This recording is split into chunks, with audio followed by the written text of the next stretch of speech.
السلام عليكم ورحمة الله وبركاته. إن الحمد لله نحمده ونستعينه ونستغفره ونعوذ بالله من شرور أنفسنا ومن سيئات أعمالنا. من يهده الله فلا مضل له ومن يضلله فلا هادي له، وأشهد أن لا إله إلا الله وحده لا شريك له، وأشهد أن محمدا صلى الله عليه وسلم عبده ورسوله. يا أيها الذين آمنوا اتقوا الله حق تقاته ولا تموتن إلا وأنتم مسلمون. يا أيها الناس اتقوا ربكم الذي خلقكم من نفس واحدة وخلق منها زوجها وبث منهما رجالا كثيرا ونساء، واتقوا الله الذي تساءلون به والأرحام إن الله كان عليكم رقيبا. يا أيها الذين آمنوا اتقوا الله وقولوا قولا سديدا يصلح لكم أعمالكم ويغفر لكم ذنوبكم، ومن يطع الله ورسوله فقد فاز فوزا عظيما. ألا إن أصدق الكلام كلام الله، وخير الهدي هدي محمد عليه الصلاة والسلام، وشر الأمور محدثاتها وكل محدثة بدعة وكل بدعة ضلالة وكل ضلالة في النار. أما بعد، حياكم الله عز وجل جميعا en cette soirée du samedi. En cette soirée du samedi, 21 Jumada Thaniya, 1433 de l'Hégire, ce qui correspond avec le 12 mai 2012, bi'idhnillahi ta'ala. Inch'Allah, toujours avec le hadith 60 de Riyad Salihin. La dernière fois où on s'était arrêté, on parlait de la salat, toujours dans le hadith, le fameux hadith de Jibril, qui est venu demander au prophète sallallahu alayhi wa sallam, c'est quoi l'islam, c'est quoi la foi, c'est quoi la vertu. Al-Muhim, quand il lui a dit que parmi les 5 piliers il y avait la salat, on avait dit que la salat avait des conditions, 4 conditions. On avait cité l'heure, c'est-à-dire son heure, son moment, qu'il fallait la faire en son moment. Ce n'est pas nous qui choisissons, on prie quand on veut. Si on prie pour Allah subhanahu wa ta'ala, alors Allah subhanahu wa ta'ala nous a mis des conditions. Entre autres, il faut prier à l'heure. Personne n'a le droit de ne pas prier à l'heure, sauf excuse valable. Sauf excuse valable. Ensuite, les savants ont pris que, lorsque Allah subhanahu wa ta'ala a fait descendre le verset, où il parlait que, quand ils étaient dans la bataille, la guerre sainte, il fallait prier à l'heure. وإذا كنت فيهم فأقمت لهم الصلاة فلتقم طائفة منهم معك وليأخذوا أسلحتهم jusqu'à la fin du verset. Il a dit, si tu es avec eux et que c'est la guerre, dans la bataille, en plein djihad, voilà comment vous faites pour prier en groupe. Les savants ont dit, si en plein djihad, je dois prier en groupe, qu'en est-il quand je suis en sécurité? Qu'en est-il quand je suis en sécurité pour les hommes qui ne prient pas en groupe? Ça. On avait dit que la salat avait 4 conditions: son heure, la faire en son moment, la purification, on avait parlé de la purification, on avait parlé des ablutions, du tayammum, et comment essuyer sur les chaussons. Aujourd'hui, Inch'Allah Ta'ala, il reste quoi? Il reste 2 conditions. Istiqbal qibla, parmi les conditions de la salat, de prier en face de la qibla, de se mettre en face de la qibla. Et la 4e condition, c'est quoi? C'est l'intention et la sincérité. Normalement, on aurait dû commencer par la sincérité. Mais ici, Cheikh Ibn Uthaymin l'a laissé en 4e position. Ma fih mushkil, Inch'Allah Ta'ala. Donc aujourd'hui, Inch'Allah Ta'ala, la 3e condition, le fait de quoi? De se mettre en face de la qibla. Le fait d'être en face de la qibla. Istiqbal qibla. Donc jeudi, plutôt Cheikh rahimahullah dit فاستقبال القبلة شرط من شروط الصلاة لا تصح الصلاة إلا به. Le Cheikh rahimahullah dit, le fait de prier en face de la qibla, et reprenez-moi s'il y a un verbe ou bien une phrase qui est mieux que celle que je dis. Moi je dis prier en face de la qibla. Peut-être qu'il y a autre chose, Allahu a'lam. Donc vous avez compris de toute façon ce que je veux dire. Le Cheikh dit istiqbal qibla, le fait de prier en face de la qibla, c'est une condition parmi les conditions de la salat. Et il dit que la salat ne peut être valide sans cette condition. لأن الله تعالى أمر به وكرر الأمر به. Parce que Allah subhanahu wa ta'ala a ordonné cela, et à quoi? Et à réitérer, répéter cet ordre dans le Coran. Ensuite, il a cité le verset de Al-Baqarah, numéro 150. Alaykoum salam wa rahmatullahi wa barakatuh. Lorsqu'il a dit وَمِنْ حَيْثُ خَرِجْتَ فَوَلِّ وَجْهَكَ وَمِنْ حَيْثُ خَرِجْتَ فَوَلِّ وَجْهَكَ شَطْرَ الْمَسْجِدِ الْحَرَامِ وَحَيْثُ مَا كُنْتُمْ فَوَلُّوا وُجُوهَكُمْ شَطْرَهُ. C'est-à-dire, et d'où que tu tournes. Afwan, je me suis pas encore connecté. Une seconde. Ça. C'est-à-dire, et d'où que tu sortes, tourne ton visage vers la mosquée sacrée. Et où que vous soyez, tournez-y vos visages. Donc, le témoin c'est quoi? Où que vous soyez, tournez-y vos visages. Donc, c'est une condition claire que, où qu'on soit, il faut tourner le visage en face de la Qibla. Il a dit وكان النبي صلى الله عليه وسلم أول ما قدم المدينة كان يصلي إلى بيت المقدس. Il a dit le prophète sallallahu alayhi wa sallam, quand il est arrivé à Médine les premiers temps, il se dirigeait toujours vers Beit al-Maqdis, toujours vers la maison sacrée, toujours vers Jérusalem. فيجعل الكعبة خلف ظهره والشام قبل وجهه. Il mettait la Kaaba derrière lui, derrière son dos, sallallahu alayhi wa sallam. La Kaaba derrière son dos, et Shem, le Shem, c'est bien sûr l'Irak, Palestine, et la Syrie. Il mettait ça en face de son visage, ولكن بعد ذلك ترقب أن الله سبحانه وتعالى يشرع له خلاف ذلك. Mais après cela, le prophète sallallahu alayhi wa sallam espérait qu'Allah subhanahu wa ta'ala lui changerait cette qibla, car le prophète sallallahu alayhi wa sallam n'aimait pas, il voulait toujours qu'il y ait une différence entre lui et les gens du livre. Les gens du livre maintenant, les juifs se tournent vers la maison sacrée, il voudrait lui sallallahu alayhi wa sallam que il n'y ait pas de ressemblance entre eux et lui. Donc il espérait dans son cœur. Qu'est-ce qu'il faisait alors? فجعل يقلب وجهه في السماء ينظر متى ينزل عليه جبريل بالوحي في استقبال بيت الله الحرام. Donc il ne cessait de tourner son visage vers, dans le sens du ciel, en tous sens dans le ciel. Pourquoi? Avec l'espérance que Jibril alayhi salam descende avec quoi? Avec le wahi, descende avec la révélation pour lui dire qu'il faut quoi? Qu'il faut désormais te tourner vers la Qibla. Allah Ta'ala dit dans le Baqarah 144, il a dit قَدْ نَرَى تَقَلُّبَ وَجْهِكَ فِي السَّمَاءِ فَلَنُوَلِّيَنَّكَ قِبْلَةً تَرْضَاهَا فَوَلِّ وَجْهَكَ شَطْرَ الْمَسْجِدِ الْحَرَامِ. Certes, nous te voyons tourner le visage en tous sens dans le ciel. Nous te faisons donc orienter vers une direction qui te plaît. Tourne donc ton visage vers la mosquée sacrée. Où que vous soyez, tournez-y vos visages. Où que vous soyez, tournez-y vos visages. Donc vous remarquez que de par ce verset, Allah subhanahu wa ta'ala a mis maintenant comme condition que il faut désormais se tourner son visage vers la mosquée sacrée. Et que maintenant on ne peut plus tourner son visage vers Jérusalem. Taïb. Là je profite pour dire une chose.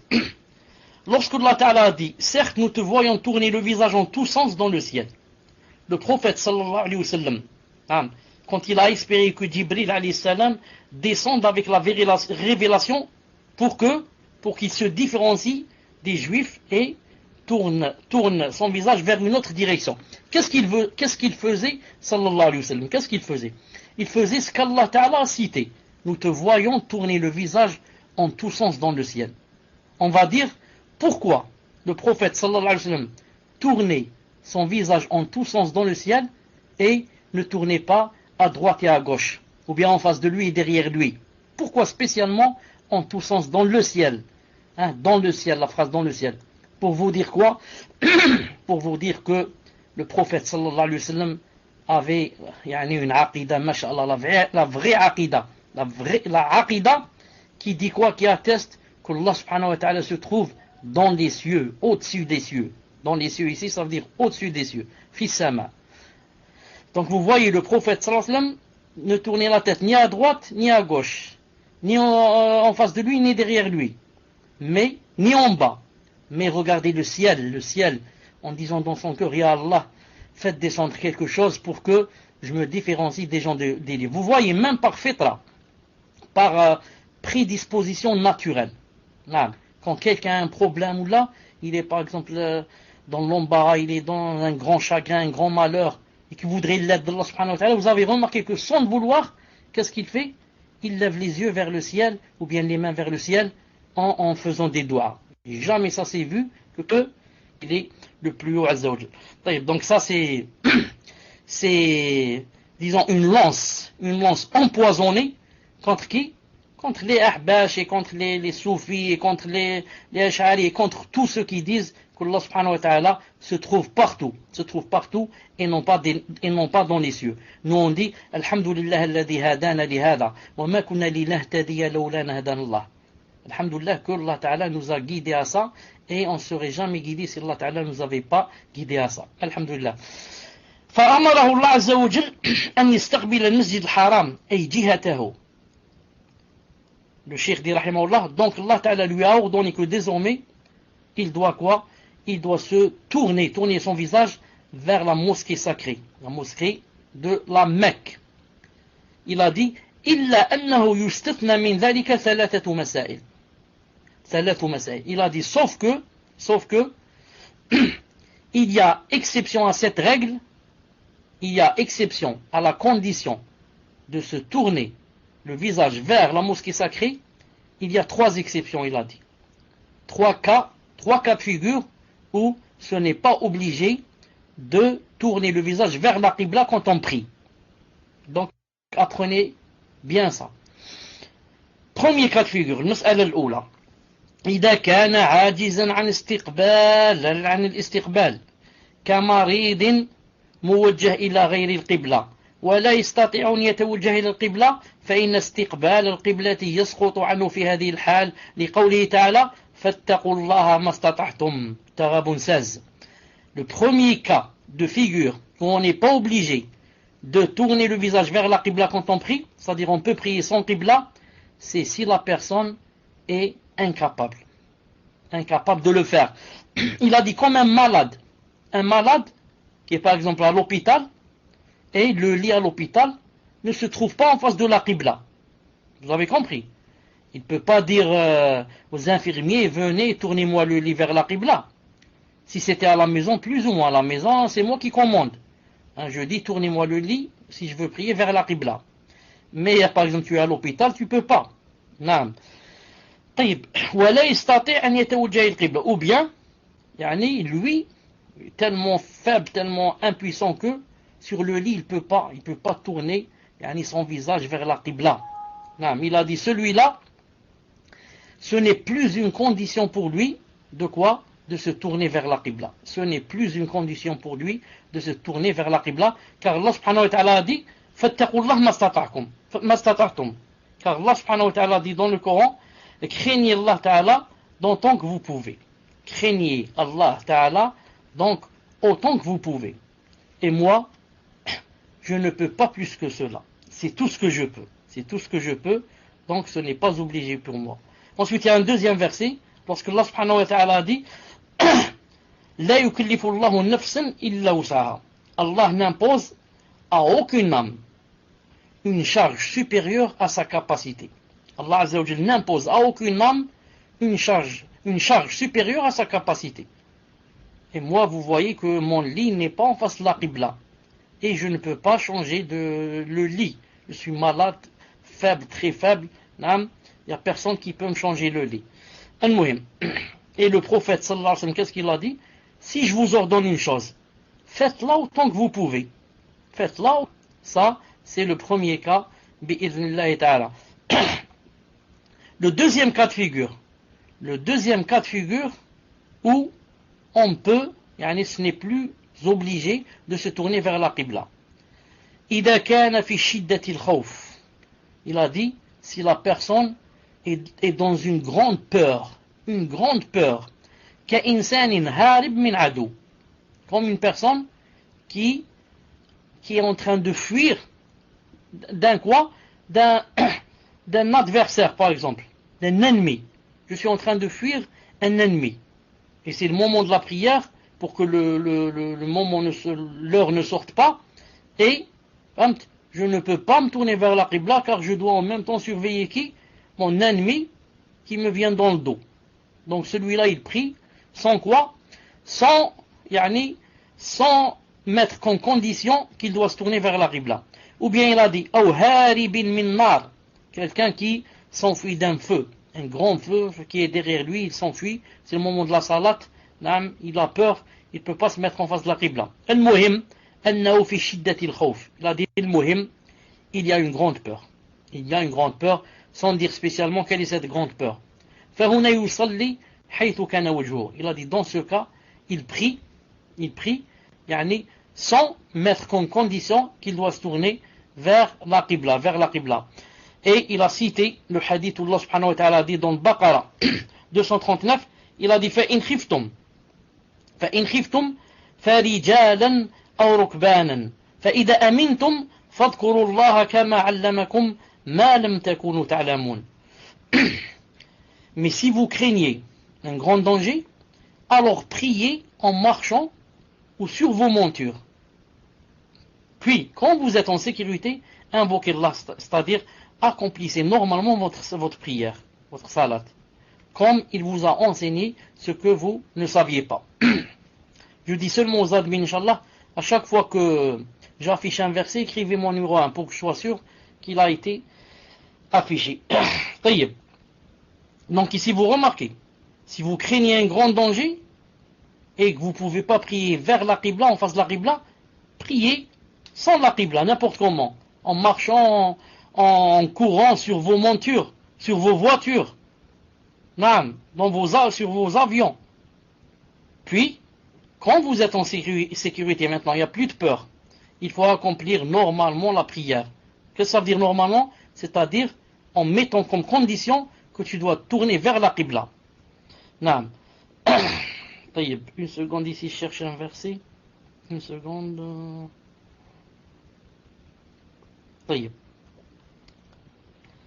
Ensuite, ça c'est...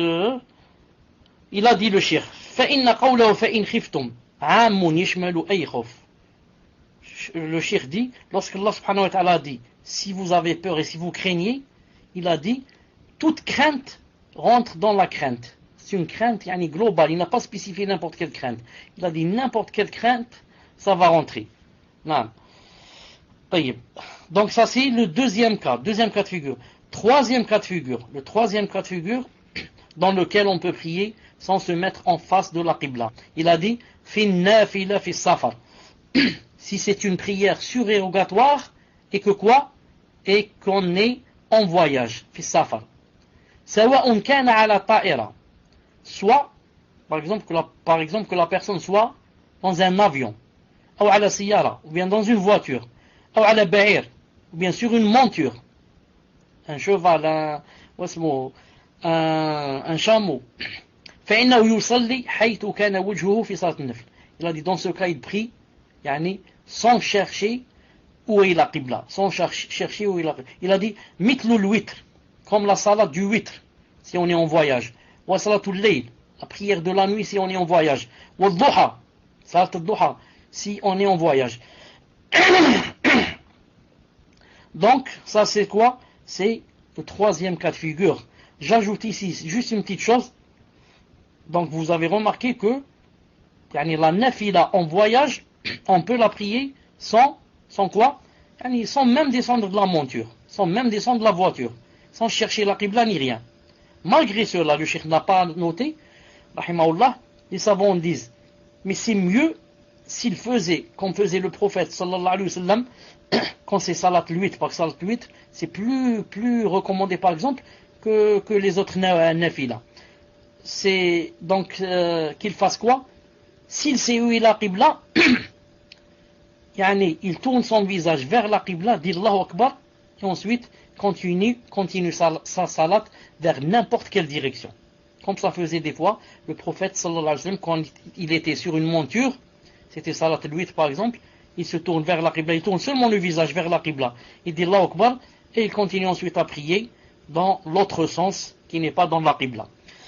Donc je répète, Inch'Allah Ta'ala, avant d'avancer encore, je dis, la troisième condition qu'on a vue aujourd'hui de la salat, c'est qu'on doit prier en face de la Qibla, toujours.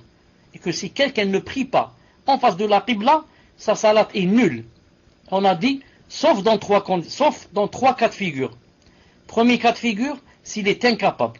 S'il est incapable de prier en face de la Qibla, on dit, Allah n'impose à aucune âme une charge supérieure à sa capacité. On a cité le cas du malade qui est à l'hôpital, alité, et son lit ne trouve pas en face de la Qibla.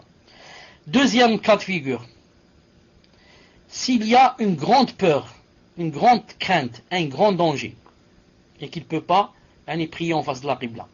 Troisième cas de figure, si c'est une nafila, si la salat n'est pas obligatoire, et c'est seulement une nafila, à condition qu'il soit en voyage. À condition qu'il soit en voyage. C'est-à-dire, si tu es à la maison, tu vas prier une nafila surérogatoire, tu n'as pas le droit de dire, je ne cherche pas la Qibla, c'est seulement surérogatoire. On va te dire non. La surérogatoire, ça c'est permis de ne pas, c'est pas comme condition de se mettre en face de la Qibla, si tu es en voyage. Mais là tu n'es pas en voyage.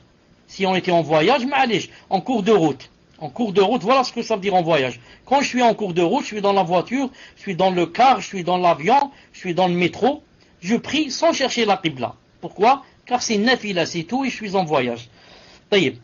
Ensuite, le Cheikh Rahimahullah dit, il a dit, وَالْمُسَافِرُ يَنْبَغِي أَنْ يُنَفِّلَ بِجَمِيعِ النَّوَافِلِ كَالْمُقِيمِ سَوَاء إِلَّا فِي الرَّوَاتِبِ. Écoutez bien ce que dit le Cheikh Rahimahullah. Il a dit, le voyageur, il doit, il doit dans le sens, il lui est recommandé, très recommandé, de faire toutes les prières surérogatoires, exactement comme il était chez lui, comme s'il n'était pas en voyage. Sauf, il a dit, sauf les rawatib. Sauf les rawatib. Comme ratibat al-Dhahr, ratibat al-Maghrib, ratibat al-Isha, ratibat al-Subh. Il a dit, فالسنة تركها. La sunna, c'est de ne pas faire les rawatib. وما عدا ذلك من النوافل. Et à part les rawatib, فإنه باق على مشروعيته. فإن النافلة باقية على مشروعيتها بالنسبة للمسافر. Donc, première remarque, quand quelqu'un est en voyage, il est voyageur, ou là il est arrivé au pays où il a voyagé, il va rester là-bas 15 jours, 20 jours, un mois, il va faire la prière obligatoire, avec c'est sûr. Quant à la nafila, toutes les nafilas qu'il faisait dans son pays avant de voyager, c'est recommandé qu'il les fasse aussi en voyage. Sauf quoi? Sauf les rawatib. Quels sont les rawatib? Les rawatib, c'est les 12 rak'at que la personne fait tout le temps. C'est les 2 du matin qu'on appelle sunnat al-fajr. C'est les 4 avant salat al-Dhahr, ça fait 6. C'est les 2 après salat al-Dhahr, ça fait 8. C'est les 2 après salat al-Maghrib, ça fait 10. C'est les 2 après salat al-Isha, ça fait combien? Ça fait 12. Ces 12 salats, ce n'est pas de la sunna de les refaire, de les faire en voyage. C'est pour ça que le prophète sallallahu alayhi wa sallam ne les a jamais faites en voyage. Et Abdullah ibn Omar, radiyallahu ta'ala anhu, a vu une fois quelqu'un faire les rawatib, il lui a dit, qu'est-ce que tu fais? Il lui a dit, si ça se faisait, alors pourquoi on raccourcit la salat? Donc au lieu de prier 2, Allah, je vais prier 4. Il a dit non, Allah Ta'ala a raccourci pour qu'on ne fasse pas justement les rawatib. Mais, si c'est pas ratiba, c'est bien de faire ce que tu faisais ici, tu le fais en voyage. Exemple, qu'est-ce que tu fais en voyage? Qu'est-ce qu'il y a comme ratib? Qu'est-ce qu'il y a comme salat qu'on peut faire nafila? Par exemple, tu avais l'habitude de prier la nuit chez toi. Tu es en voyage, c'est bien, si tu peux, tu pries la nuit aussi. Tu avais l'habitude de prier salat al-Duha vers 8h, 9h du matin, 10h. Tu priais salat al-Duha 2 rak'at jusqu'à 12. 2, 4, 6, 8. C'est bien, même en voyage, de ne pas les délaisser. Vous avez compris? Et ensuite, ça j'ai oublié de le dire, ou peut-être je l'ai cité, les rawatib, Non, j'ai dit qu'on ne faisait pas les 12. Mais, il y a 2 rak'at, 2 salats que le prophète sallallahu alayhi wa sallam ne délaissait jamais. Très recommandé. Non, même en voyage, il les délaissait jamais. La première, c'est quoi? Salat al-Fajr. Salat al-Fajr. C'est seulement une sunna, ça.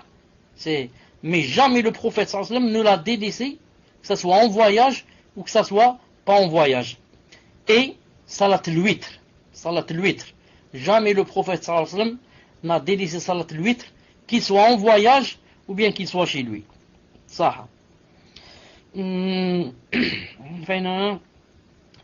فإذا أراد أن يتنفل وهو مسافر على طائرته, le cheikh dit, si maintenant il veut faire des nafila alors qu'il est dans l'avion, ou على بعيره, ou bien sur sa monture, يعني le chameau, ou على حماره, ou bien sur son âne, فليتنفل حيث كان وجهه. Donc il a dit qu'il fasse la nafila sans mettre comme condition d'être en face de la qibla, mais de prier vers n'importe quelle direction. لأن ذلك هو الثابت في الصحيحين عن الرسول صلى الله عليه وسلم. Il a dit car c'est ça, يعني la vraie sunna du prophète صلى الله عليه وسلم qui est citée dans Sahih al-Bukhari et Sahih Muslim. فهذه ثلاث مسائل لا يجب فيها استقبال القبلة. Figure où ce n'est pas obligé de prier en face de la qibla. أما الجاهل فيجب عليه استقبال القبلة. On passe à autre chose. Il a dit, quant à l'ignorant, celui qui dit, je ne sais pas où se trouve la qibla. Quelqu'un va dire, je suis dans un endroit, je ne sais pas où se trouve la qibla. Il a dit, le cheikh, celui-là, il doit prier en face de la qibla. Comment par exemple faire pour prier en face de la qibla? Ça veut dire, s'il y a quelqu'un par exemple, qui n'est pas loin de moi, et qui habite l'endroit, je lui demande, salam alaykum salam, smahli, est-ce que vous connaissez où est la qibla? Même si lui il prie pas, même si la personne ne prie pas, mais c'est sûr que à 95% il connaît où se trouve la qibla. Pourquoi? La personne qui est de cet endroit a vu des centaines, des milliers de gens prier. Donc il sait où se trouve la qibla, même si lui il ne prie pas. Non. Il a dit donc la personne qui est ignorante, qu'est-ce qu'elle doit faire? Elle doit quoi? Faire des efforts, même en demandant aux gens, ou bien si elle a une boussole ou là, pour essayer de voir où se trouve la qibla. لكن إذا اجتهد وتحرى ثم تبين له الخطأ بعد اجتهاد فإنه لا إعادة عليه. Il a dit mais maintenant, s'il a fait des efforts, il a vu par exemple le soleil, où est-ce qu'il se lève, où est-ce qu'il se couche, il a vu les montagnes, il a vu je ne sais pas quoi. Il s'est basé sur des choses pour désigner la qibla. Ensuite, il a prié. Quand il a terminé, il s'est avéré qu'il n'a pas prié dans la qibla. Quand il a terminé, quelqu'un lui a dit, vous avez raté la qibla. Elle se trouve de l'autre côté. Non. Il a dit, on ne lui demande pas de demander la salat. On ne lui demande pas de demander la salat. Pourquoi? Car il a fait ce qu'il pouvait, il ne pouvait pas plus que cela. Il a fait ce qu'il pouvait, il ne pouvait pas plus que cela. Certains savants ont dit, de préférence, et par prudence, il refait la salat. Pourquoi? Car il est toujours en son temps. Il peut réparer la chose, car elle est toujours en son temps n'est pas sorti. Vous avez compris? Pourquoi? Moi j'ai parlé de quelqu'un qui, après avoir prié, quand il a dit salam alaikum, ça veut dire, le moment n'est pas encore sorti de la salat, il reste toujours du temps. On lui a dit, vous vous êtes trompé. Pourquoi? Quel est le dalil que c'est mieux ici qu'il répète? Le hadith connu du compagnon qui a prié devant le prophète sallallahu alayhi wa sallam, et 3 fois le prophète sallallahu alayhi wa sallam l'appelle et lui dit, va refaire ta salat, tu n'as pas prié. Va refaire ta salat, tu n'as pas prié. Va refaire ta salat, tu n'as pas prié. Ensuite, l'autre lui a dit, Rasulullah, Allah, c'est tout ce que je fais, ce que je peux, et il lui a appris une mohim. À chaque fois, il lui disait, va refaire ta salat. Il ne lui a pas dit, donc, celui-là c'est un jahal, il est excusé. Par contre, remarquez, il n'a pas dit à cet homme, auquel il a dit 3 fois, va refaire la salat, il ne lui a pas dit, ça fait combien de temps que tu fais la salat? Ça fait 10 ans. Va refaire la salat des 10 années. Pourquoi? car c'est un ignorant et maintenant le moment des 10 années est terminé. C'est pour ça qu'on dit ici, Wallahu ta'ala alam, si quelqu'un a prié, il a cherché la qibla, il l'a pas trouvé. Ensuite, quand il a terminé, on lui a montré son erreur, on va dire, s'il est toujours dans le moment de la salat, il la répète, il la refait par prudence. Si le moment est déjà sorti, le lendemain on lui a corrigé, c'est trop tard, il ne refait pas. Bi'idhnillahi ta'ala, wallahu subhanahu wa ta'ala a'lam. On continue ici. استطاعته ثم تبين الخطأ فإنه لا يعيد صلاة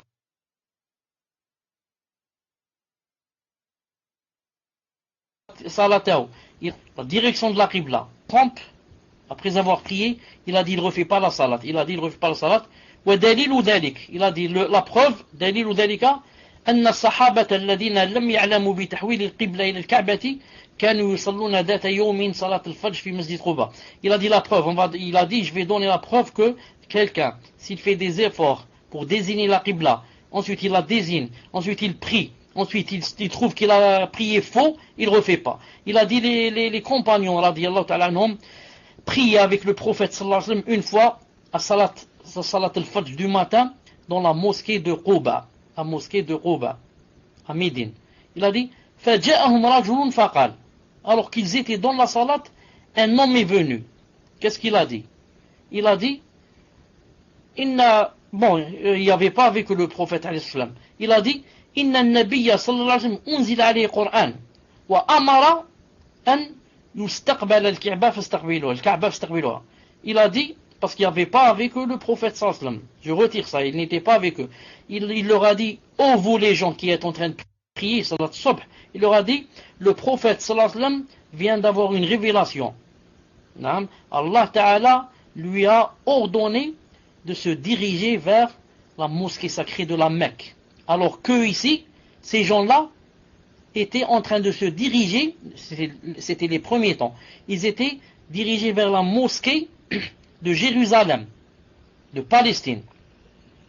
Le cheikh dit, alors, il a dit, fastadaru. Ils ont tourné dans la salat. Après que la Kaaba était derrière leur dos, et ils priaient vers Palestine, ils se sont tournés carrément et ont mis la Kaaba entre leurs yeux et Palestine derrière leur dos. Il a dit ça s'est passé au temps du prophète sallallahu alayhi wa sallam, et le prophète sallallahu alayhi wa sallam ne leur a pas dit quoi? Ne leur a pas dit refaites la salat. Il ne leur a pas dit refaites la salat, alors que ils se sont trompés dans la salat. Ils l'ont faite dans une autre direction. Vous avez compris? Il a dit voilà la preuve que quand quelqu'un fait des efforts pour désigner la qibla, il la désigne faux, on ne lui dit pas de répéter la salat. Il a dit فَإِذَا أَخْطَأَ الْإِنسَانُ فِي الْقِبْلَةِ جَاهِلًا فَإِنَّهُ لَيْسَ عَلَيْهِ إِعَادَةٌ. Il a dit si jamais une personne se trompe pour désigner la qibla, elle la désigne d'une façon fausse, il a dit on ne lui dit pas de répéter la salat. وَلَكِنْ إِذَا تَبَيَّنَ وَلَوْ فِي أَثْنَاءِ الصَّلَاةِ وَجَبَ عَلَيْهِ أَنْ يَسْتَقِيمَ إِلَى الْقِبْلَةِ. Il a dit s'il termine la salat et qu'il trouve qu'il ne l'a pas faite dans sa vraie direction, on ne lui dit pas refais la salat. Il a dit on ne lui dit pas refais la salat. Il a dit mais si jamais il est dans la salat et que quelqu'un vient et lui dit attention, attention, la qibla se trouve à ta droite ou bien à ta gauche ou bien derrière toi. Il a dit وجب عليه أن يستدير على اليمين أو على اليسار. Il a dit c'est obligé pour lui de quoi? De changer de cap.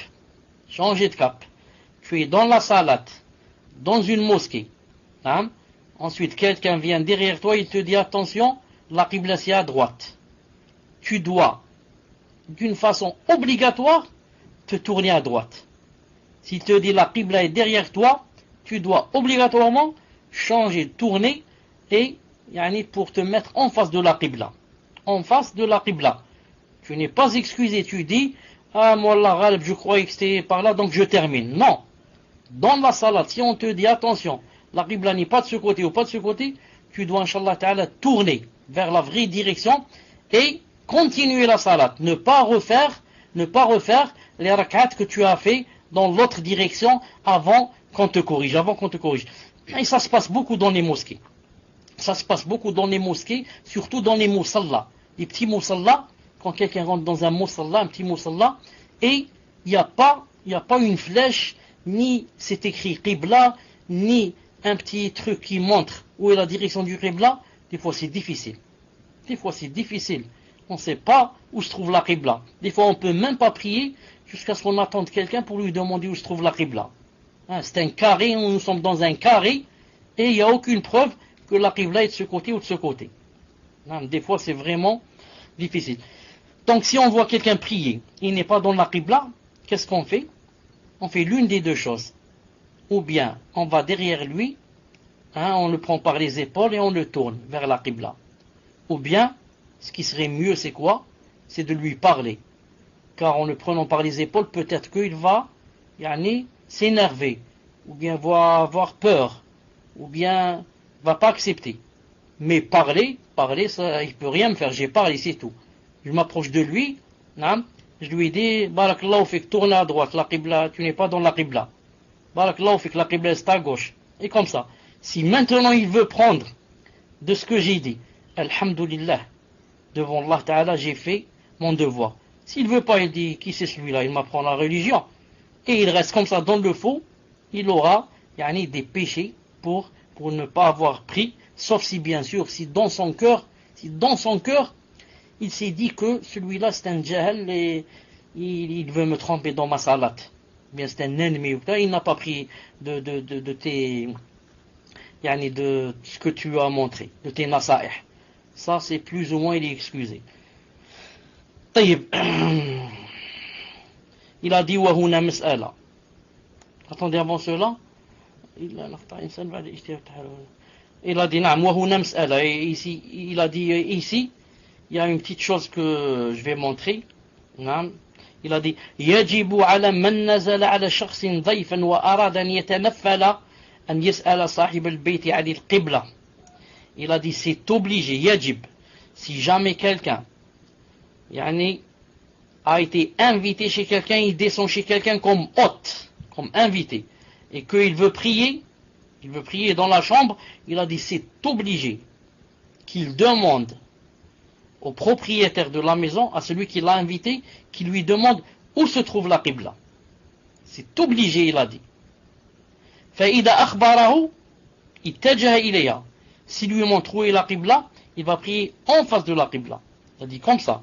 Pourquoi il a dit c'est obligé? Il a dit لأن بعض الناس تأخذه العزة بالإثم. Il a dit car certains gens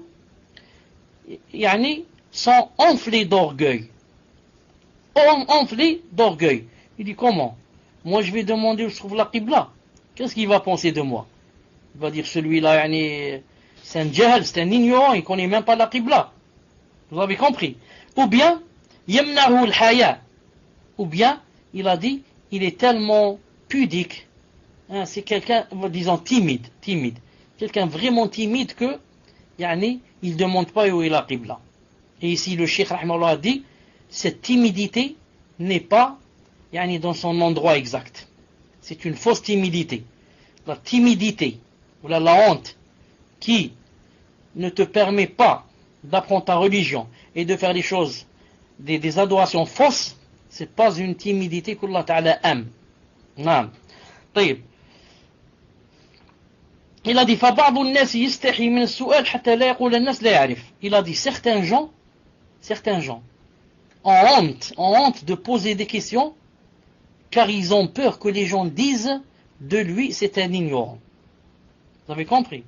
Certaines personnes, elles ont honte de demander une chose dans le din, comme ici où se trouve la Qibla. Pourquoi elles ont honte? Elles ont peur d'être accusées comme quoi ce sont des ignorantes. Il dit il vaut mieux que je ne demande pas, je prie comme ça n'importe où pour qu'on ne dise pas de moi je suis un ignorant. Vous avez compris? Le cheikh dit la yadur, ça ne fait pas mal. فليقولوا ما يقولون, laisse-les dire ce qu'ils veulent. بل اسأل عن القبلة. Par contre, demande où se trouve la qibla. حتى يخبرك صاحب البيت. Pour que le propriétaire de la maison te montre où se trouve la qibla. Il a dit وأحيانا بعض الناس تأخذ العزة بالإثم والحياة, et des fois certaines personnes sont prises d'orgueil ou bien de timidité. ويتجه بناء على ظنه إلى جهة ما تبين له إنها ليست قبلة. Il a dit, des fois certains sont orgueilleux ou bien vraiment timides à un point où il ne peut pas poser la question et il va prier dans un endroit, vers une direction qui n'est pas la direction de la qibla. Dans ce cas, après qu'il sache où se trouve la qibla, il est obligé qu'il refasse la salat. Il est obligé pour lui qu'il refasse la salat. Parce que c'est pas basé sur quelque chose de légiféré, de shara'i.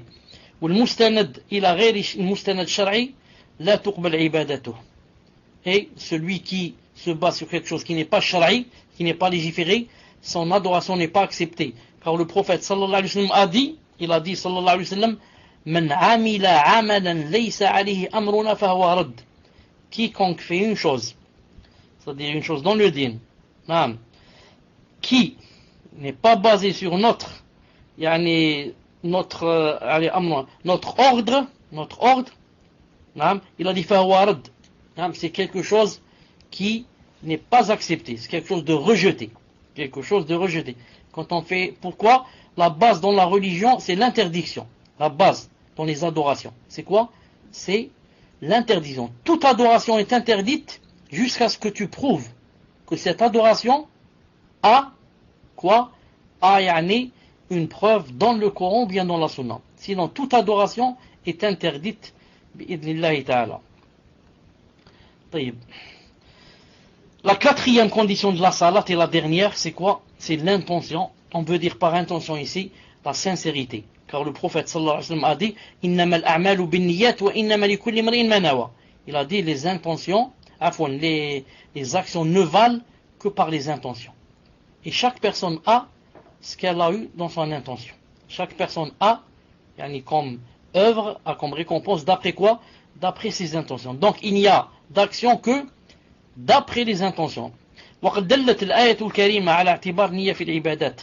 Il a dit, il y a un verset, entre autres des versets, qui montre que la niya, l'intention, et aussi la sincérité bien sûr, joue un grand rôle dans quoi? Dans les adorations. Il a cité le verset تراهم ركعا سجدا يبتغون فضلا من الله ورضوانا.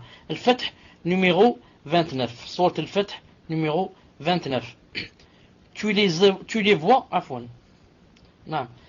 vois inclinés, prosternés, recherchant d'Allah grâce et agrément. Où se trouve ici le témoin du cours? Le témoin du cours, c'est quoi? C'est recherchant d'Allah grâce et agrément. Tu les vois comment? Inclinés, prosternés. Qu'est-ce qu'ils veulent? Ils veulent que les gens parlent d'eux? Non, ils recherchent la grâce et l'agrément d'Allah subhanahu wa ta'ala. Voilà leur but dans la salat. Voilà leur intention dans la salat. Et si c'était en arabe, la vraie traduction, ce n'est pas tu les vois inclinés. Car tu les vois inclinés, tarahum raki'in, sajidin, prosternés. Non. Allah Ta'ala a dit, tarahum rukka'an. Rukka'an, c'est l'exagération dans l'inclination. Et l'exagération, sujadan, dans la prosternation. Normalement, la vraie traduction, tu les vois inclinés, d'une façon exagérée. Exagérée dans le bon sens. Ça veut dire, ils sont tout le temps inclinés, prosternés. Tout le temps. Non. Ils n'ont pas de temps vide. Et ça veut dire que leur salat n'est pas notre salat qui, le temps que la personne descende, juste elle descend, elle se relève. Et juste elle se relève, elle n'attend même pas que les os rentrent dans les épaules, les omoplates, hop, il descend, il se prosterne. Et dès qu'il se prosterne, juste il pose le front, Juste il le pose, il se relève. Juste il s'assoit, il se prosterne. Il y a beaucoup de gens qui font comme ça la salat. Ceux-là, bien sûr, ils sont en train de perdre leur temps. Peut-être que Allah Ta'ala va les excuser si ce sont des juhal. Mais ils auront quoi? Ils auront au moins, ils auront le péché de ne pas avoir demandé la science. Allah Ta'ala va leur dire, mais vous aviez du temps pour poser des questions sur le commerce. Vous posiez des questions sur les films. Quel film il y a aujourd'hui? Vous posiez des questions sur le football. Quel match il y a aujourd'hui? Quel match il y a ceci? Subhanallah al-Azim. Nous sommes arrivés à un temps, puisse Allah subhanahu wa ta'ala nous préserver. Je parle des frères, hein? Je ne parle pas de ceux qui ne sont pas des frères. Ou des fois, je l'ai remarqué moi, des fois quand tu fais un cours dans la mosquée, si tu vois que la moitié n'est pas venue, qu'est-ce que tu dois demander? Demande, est-ce qu'aujourd'hui il y a eu un match du Barça? Est-ce que le Barça a joué aujourd'hui ou bien le Real de Madrid? Si l'un de ces deux a joué ce soir, ça veut dire la moitié de la mosquée ne va pas venir assister au cours. Allahu Akbar. Allahu Akbar.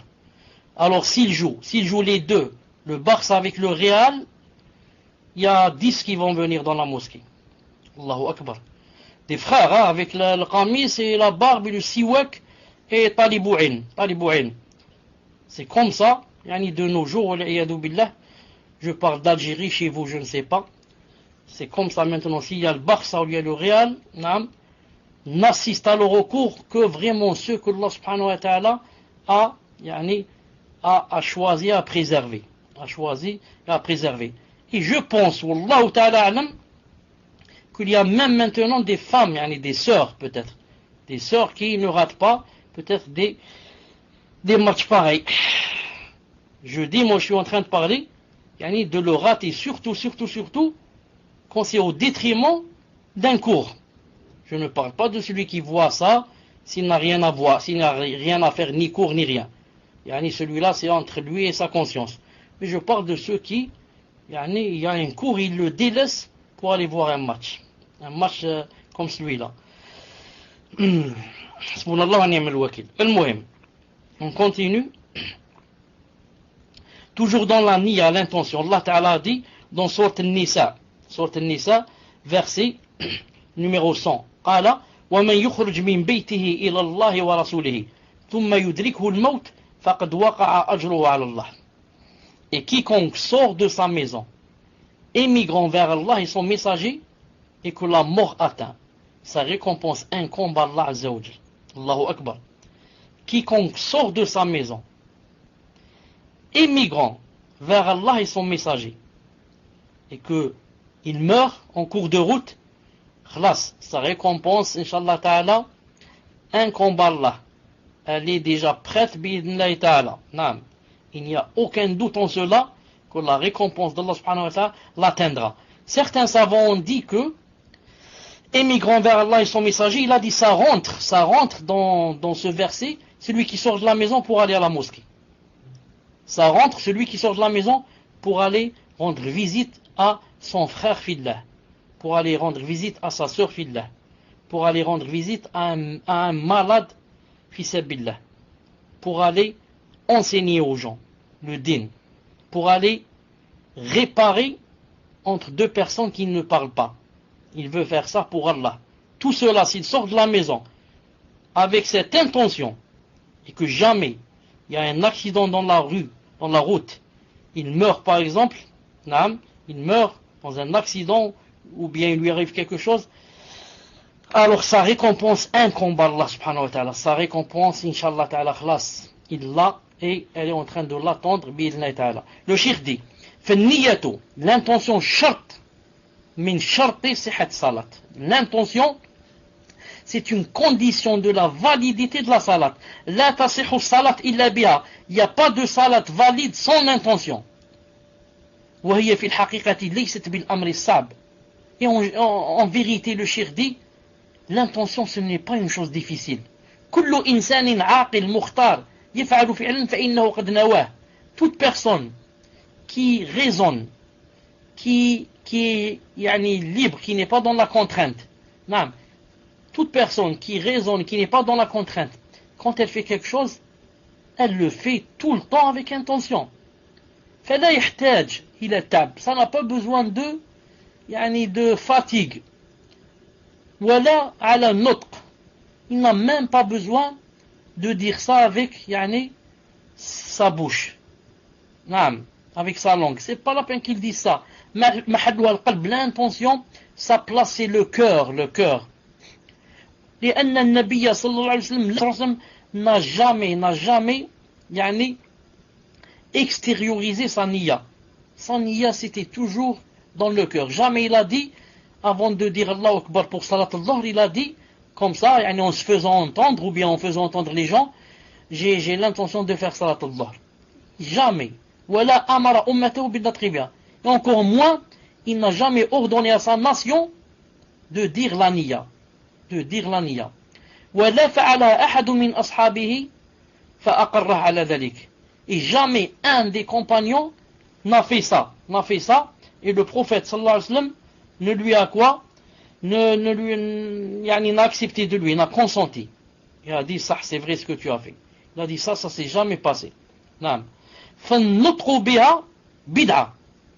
Il a dit si une personne, avant de faire la prière, elle va extérioriser sa niya et dire Ya Allah, c'est salat al-asr, Ya Allah, c'est la salat du maghrib, Ya Allah, acceptez de moi, c'est la salat de Isha, Ya Allah, j'ai l'intention de faire salat al-subh. Il a dit c'est bid'a, il a un péché. Il a un péché pour avoir quoi? Pour avoir inventé des choses que le prophète sallallahu alayhi wa sallam, des choses que le prophète sallallahu alayhi wa sallam n'a pas faites. Non. Ensuite, qu'est-ce qu'il a dit ici? Une seconde, qu'est-ce qu'il a dit encore?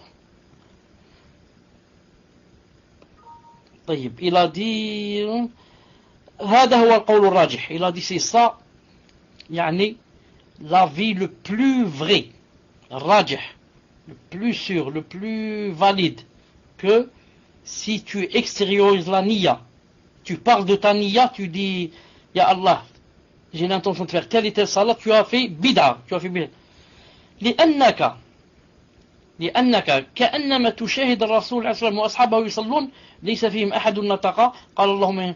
Il a dit car c'est comme si tu voyais le prophète sallallahu alayhi wa sallam devant toi, sa sunna est devant toi, et tous les sahaba sont devant toi, et tu n'as trouvé que aucun d'eux n'a jamais dit, s'il voulait prier, Allahumma, ô mon Seigneur, inni nawait an usalli, j'ai l'intention de prier.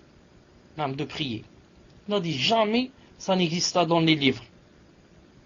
وما أضرف قصة ذكرها لي بعض الناس.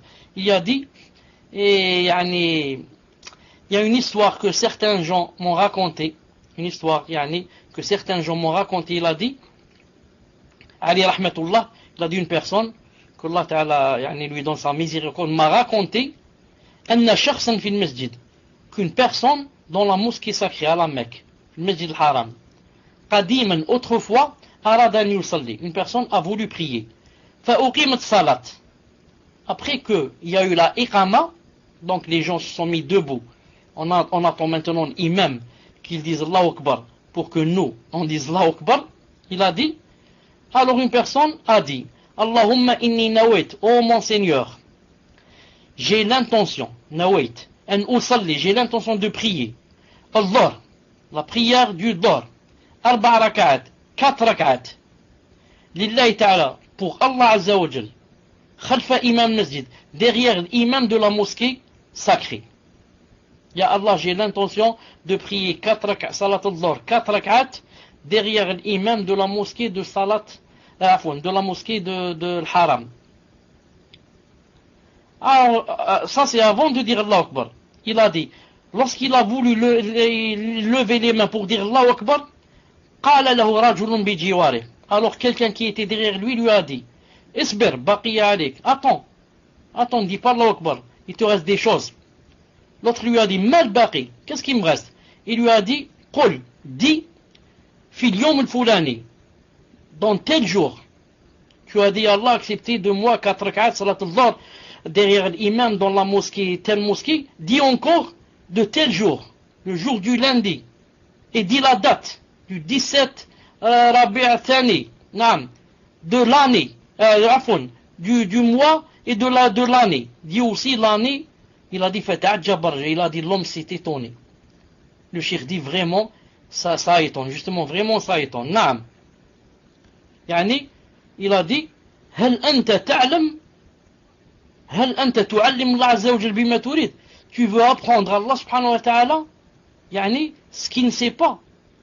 Allah ta'ala ne sait pas ce que tu es en train de penser dans ton cœur pour que tu dises tout ça. Ya Allah, j'ai l'intention de faire salat al-dhuhr 4 rak'at, yani, de guider ma'moum, derrière cet imam dans cette mosquée. Alors ajoute tel jour, telle date. Quand quelqu'un, j'ai entendu au Koweït aussi, je crois qu'il a dit à une personne, dit aussi tel jour, telle date, dans tel pays, de tel continent sur la terre. D'Algérie, dans la mosquée de, je vais faire 4 rak'at, salat al-dhuhr, derrière cet imam de telle mosquée, Zama mosquée comme chez nous ici, la mosquée s'appelle Uthman ibn Affan, dans la mosquée Salat, dans la mosquée Uthman ibn Affan, le 16e jour du Ramadan de l'année 1432 de l'Hégire, à Blida, en Algérie, en Afrique, sur terre, c'est pas sur la lune. Dis tout ça alors, dis tout ça. Il a dit vraiment la personne s'y tue. Elle n'a pas su quoi répondre. Allah Ta'ala ya'lam ma tuwaswisu bi nafsik. Allah subhanahu wa ta'ala sait les waswas que tu as dans ton cœur et que personne ne sait. Jazakallahu khairan, barakallahu fik. Maintenant c'est clair. Et de toute façon, alhamdoulilah, masha'Allah, je peux dire une chose, yani, c'est vraiment net. Hein? Quand j'entends, c'est vraiment net, quand je compare avec d'autres cours où yani, à peine on entend ce que je suis en train de dire, hein? Vraiment, masha'Allah, il y a une grande différence. Surtout les premiers cours avec les années 2006. Al-Muhim. Donc, Inch'Allah Ta'ala, c'est ce que je veux dire pour aujourd'hui. Je m'arrête là. Car maintenant, ce qu'il y a, c'est quelque chose dans l'intention, mais c'est nouveau et c'est un peu compliqué. Je le laisse, Inch'Allah Ta'ala, pour le prochain cours. Bi'idhnillah subhanahu azza wa jal. On commence directement, Inch'Allah Ta'ala, les questions-réponses, Inch'Allah Ta'ala. Bi'idhnillah Ta'ala. Naam. تفضل. Donc سبحانك اللهم وبحمدك أشهد أن لا إله إلا أنت أستغفرك وأتوب إليك. تفضل إن شاء الله تعالى pour les questions. Si c'est possible, on commence par celles qui ont rapport avec le cours بإذن الله تعالى. Assalamu alaikum wa rahmatullahi wa barakatuh. Première question. Assalamu alaikum wa rahmatullah. J'ai lu dans un site d'un grand savant du Minhaj que si je rentre dans la salat obligatoire, exemple salat al-dhuhr, et que j'ai oublié de mettre l'intention dans mon cœur que c'est le dhuhr, eh bien le temps, le moment même de cette salat fait que ma prière sera acceptée du fait que ce temps imparti de dhuhr est une preuve que je fais salat al-dhuhr. Je ne sais pas si vous m'avez compris, cher, barakallahu fikoum, de m'éclairer. Tfadal, cher. Naam, ce qu'a dit la personne, c'est vrai. Et c'est Inch'Allah Ta'ala ce qui va venir dans le prochain cours. Car on va voir que la salat se divise en prière obligatoire et prière surérogatoire. Et surérogatoire se divise en deux aussi. En deux. Mutlaqa, qui n'est pas désignée, et celle qui est désignée. Et on verra que dans la prière obligatoire, ce n'est pas obligé de dire dans ton cœur quelle est, yani de désigner la salat dans ton cœur si tu l'as fait dans son moment.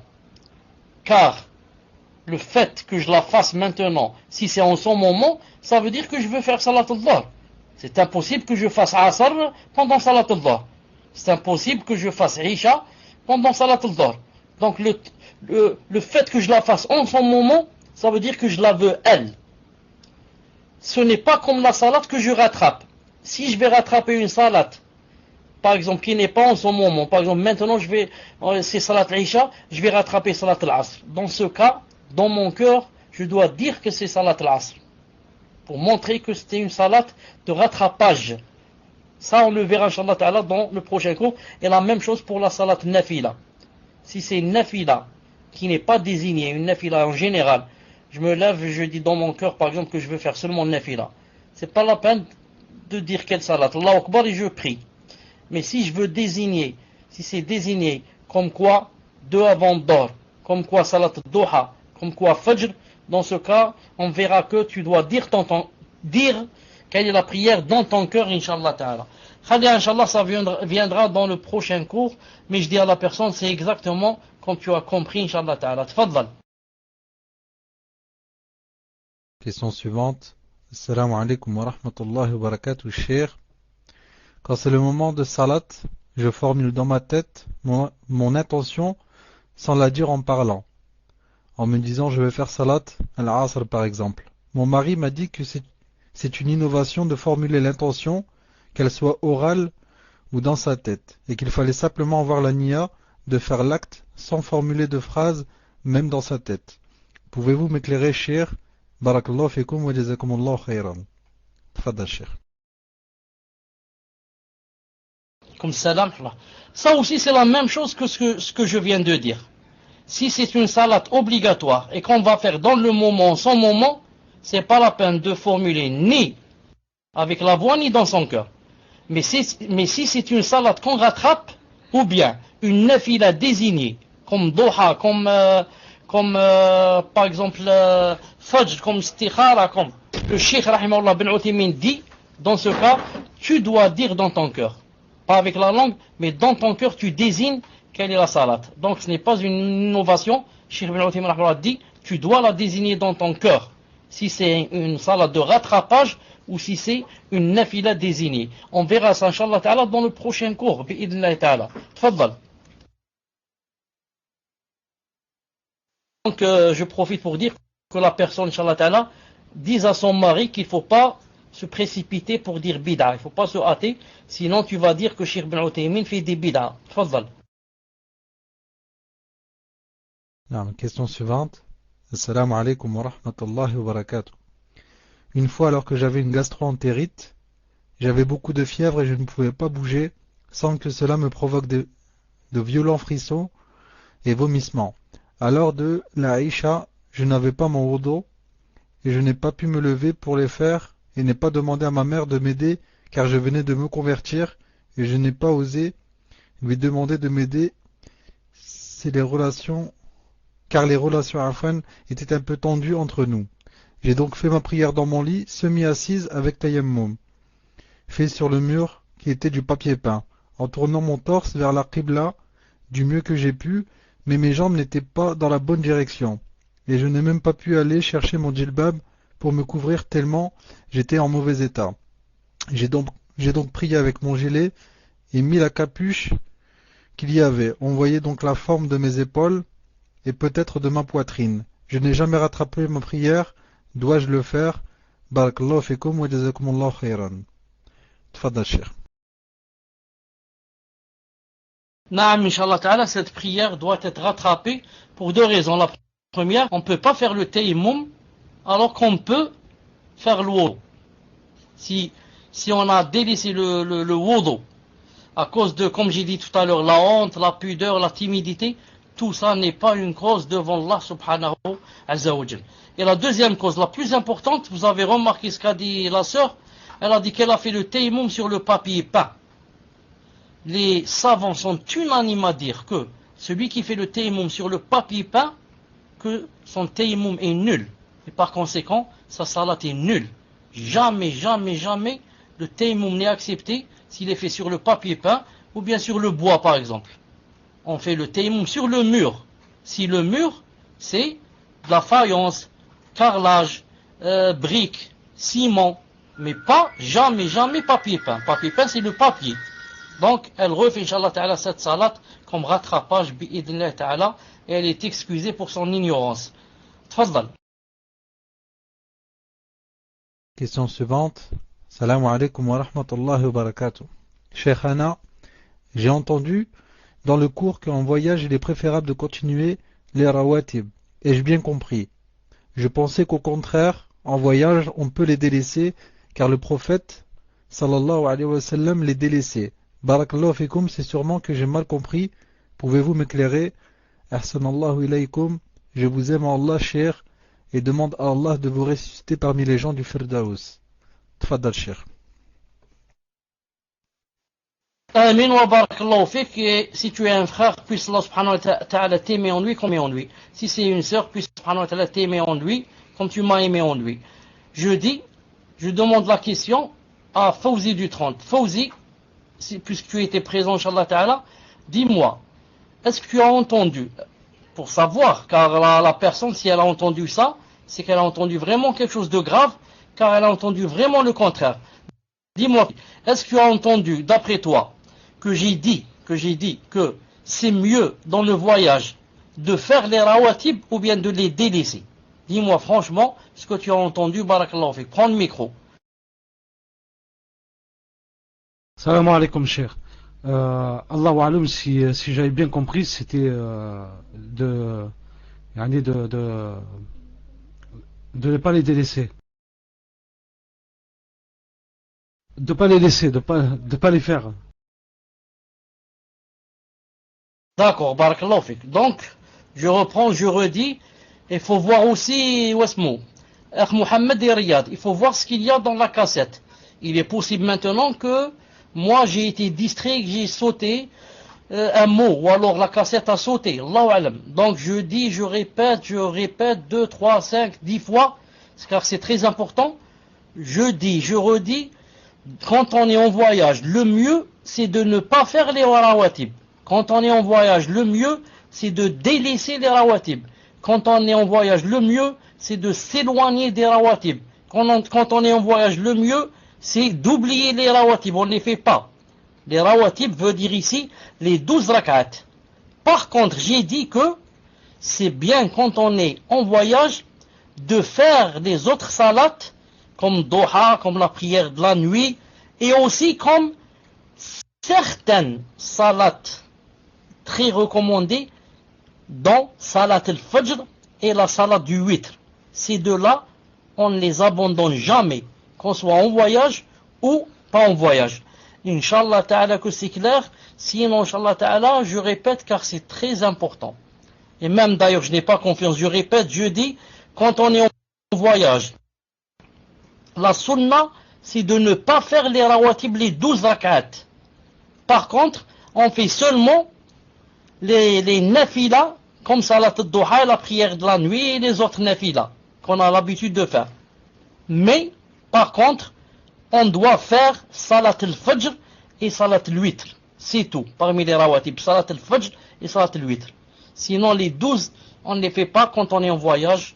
Inch'Allah ta'ala que c'est clair. Atfadal Inch'Allah ta'ala pour la prochaine question. Non, mes chers, on vient de me confirmer en PV que c'est bien ce que vous aviez dit. Question suivante. Assalamu alaikum wa rahmatullah. Barakallahu fikum pour votre cours, cher. Voici ma question. Il n'y a pas longtemps, j'ai pris l'avion.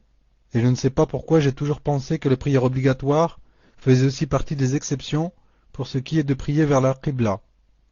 Alors j'ai regroupé Salat al-Dhuhr et al-Asr dans l'avion, assise à ma place, sans me soucier de la bonne direction. Étais-je dans l'erreur? Et si oui, dois-je refaire mes salat, cher? Qu'Allah vous récompense, cher, ainsi que les admins. Tfadal, cher. Inch'Allah ta'ala, ce n'est pas la peine de les refaire. Je dis pour la prochaine fois, quand on est dans l'avion, on essaye de voir où est la Qibla. Si on peut. Juste pour faire quoi? Juste pour faire la prière, pour faire le takbir, pour faire Allahu Akbar.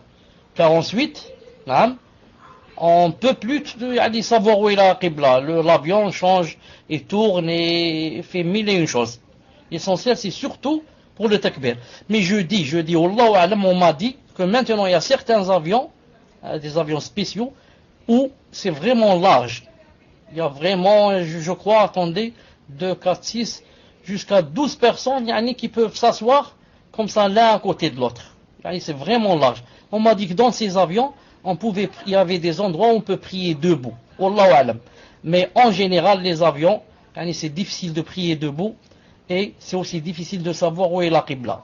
On essaye à peu près de voir à droite, à gauche où est le soleil, etc. Si on ne peut pas, Allah subhanahu wa ta'ala n'impose à aucune âme une chose qu'elle ne peut pas. Donc, on prie, même en ne connaissant pas la Qibla.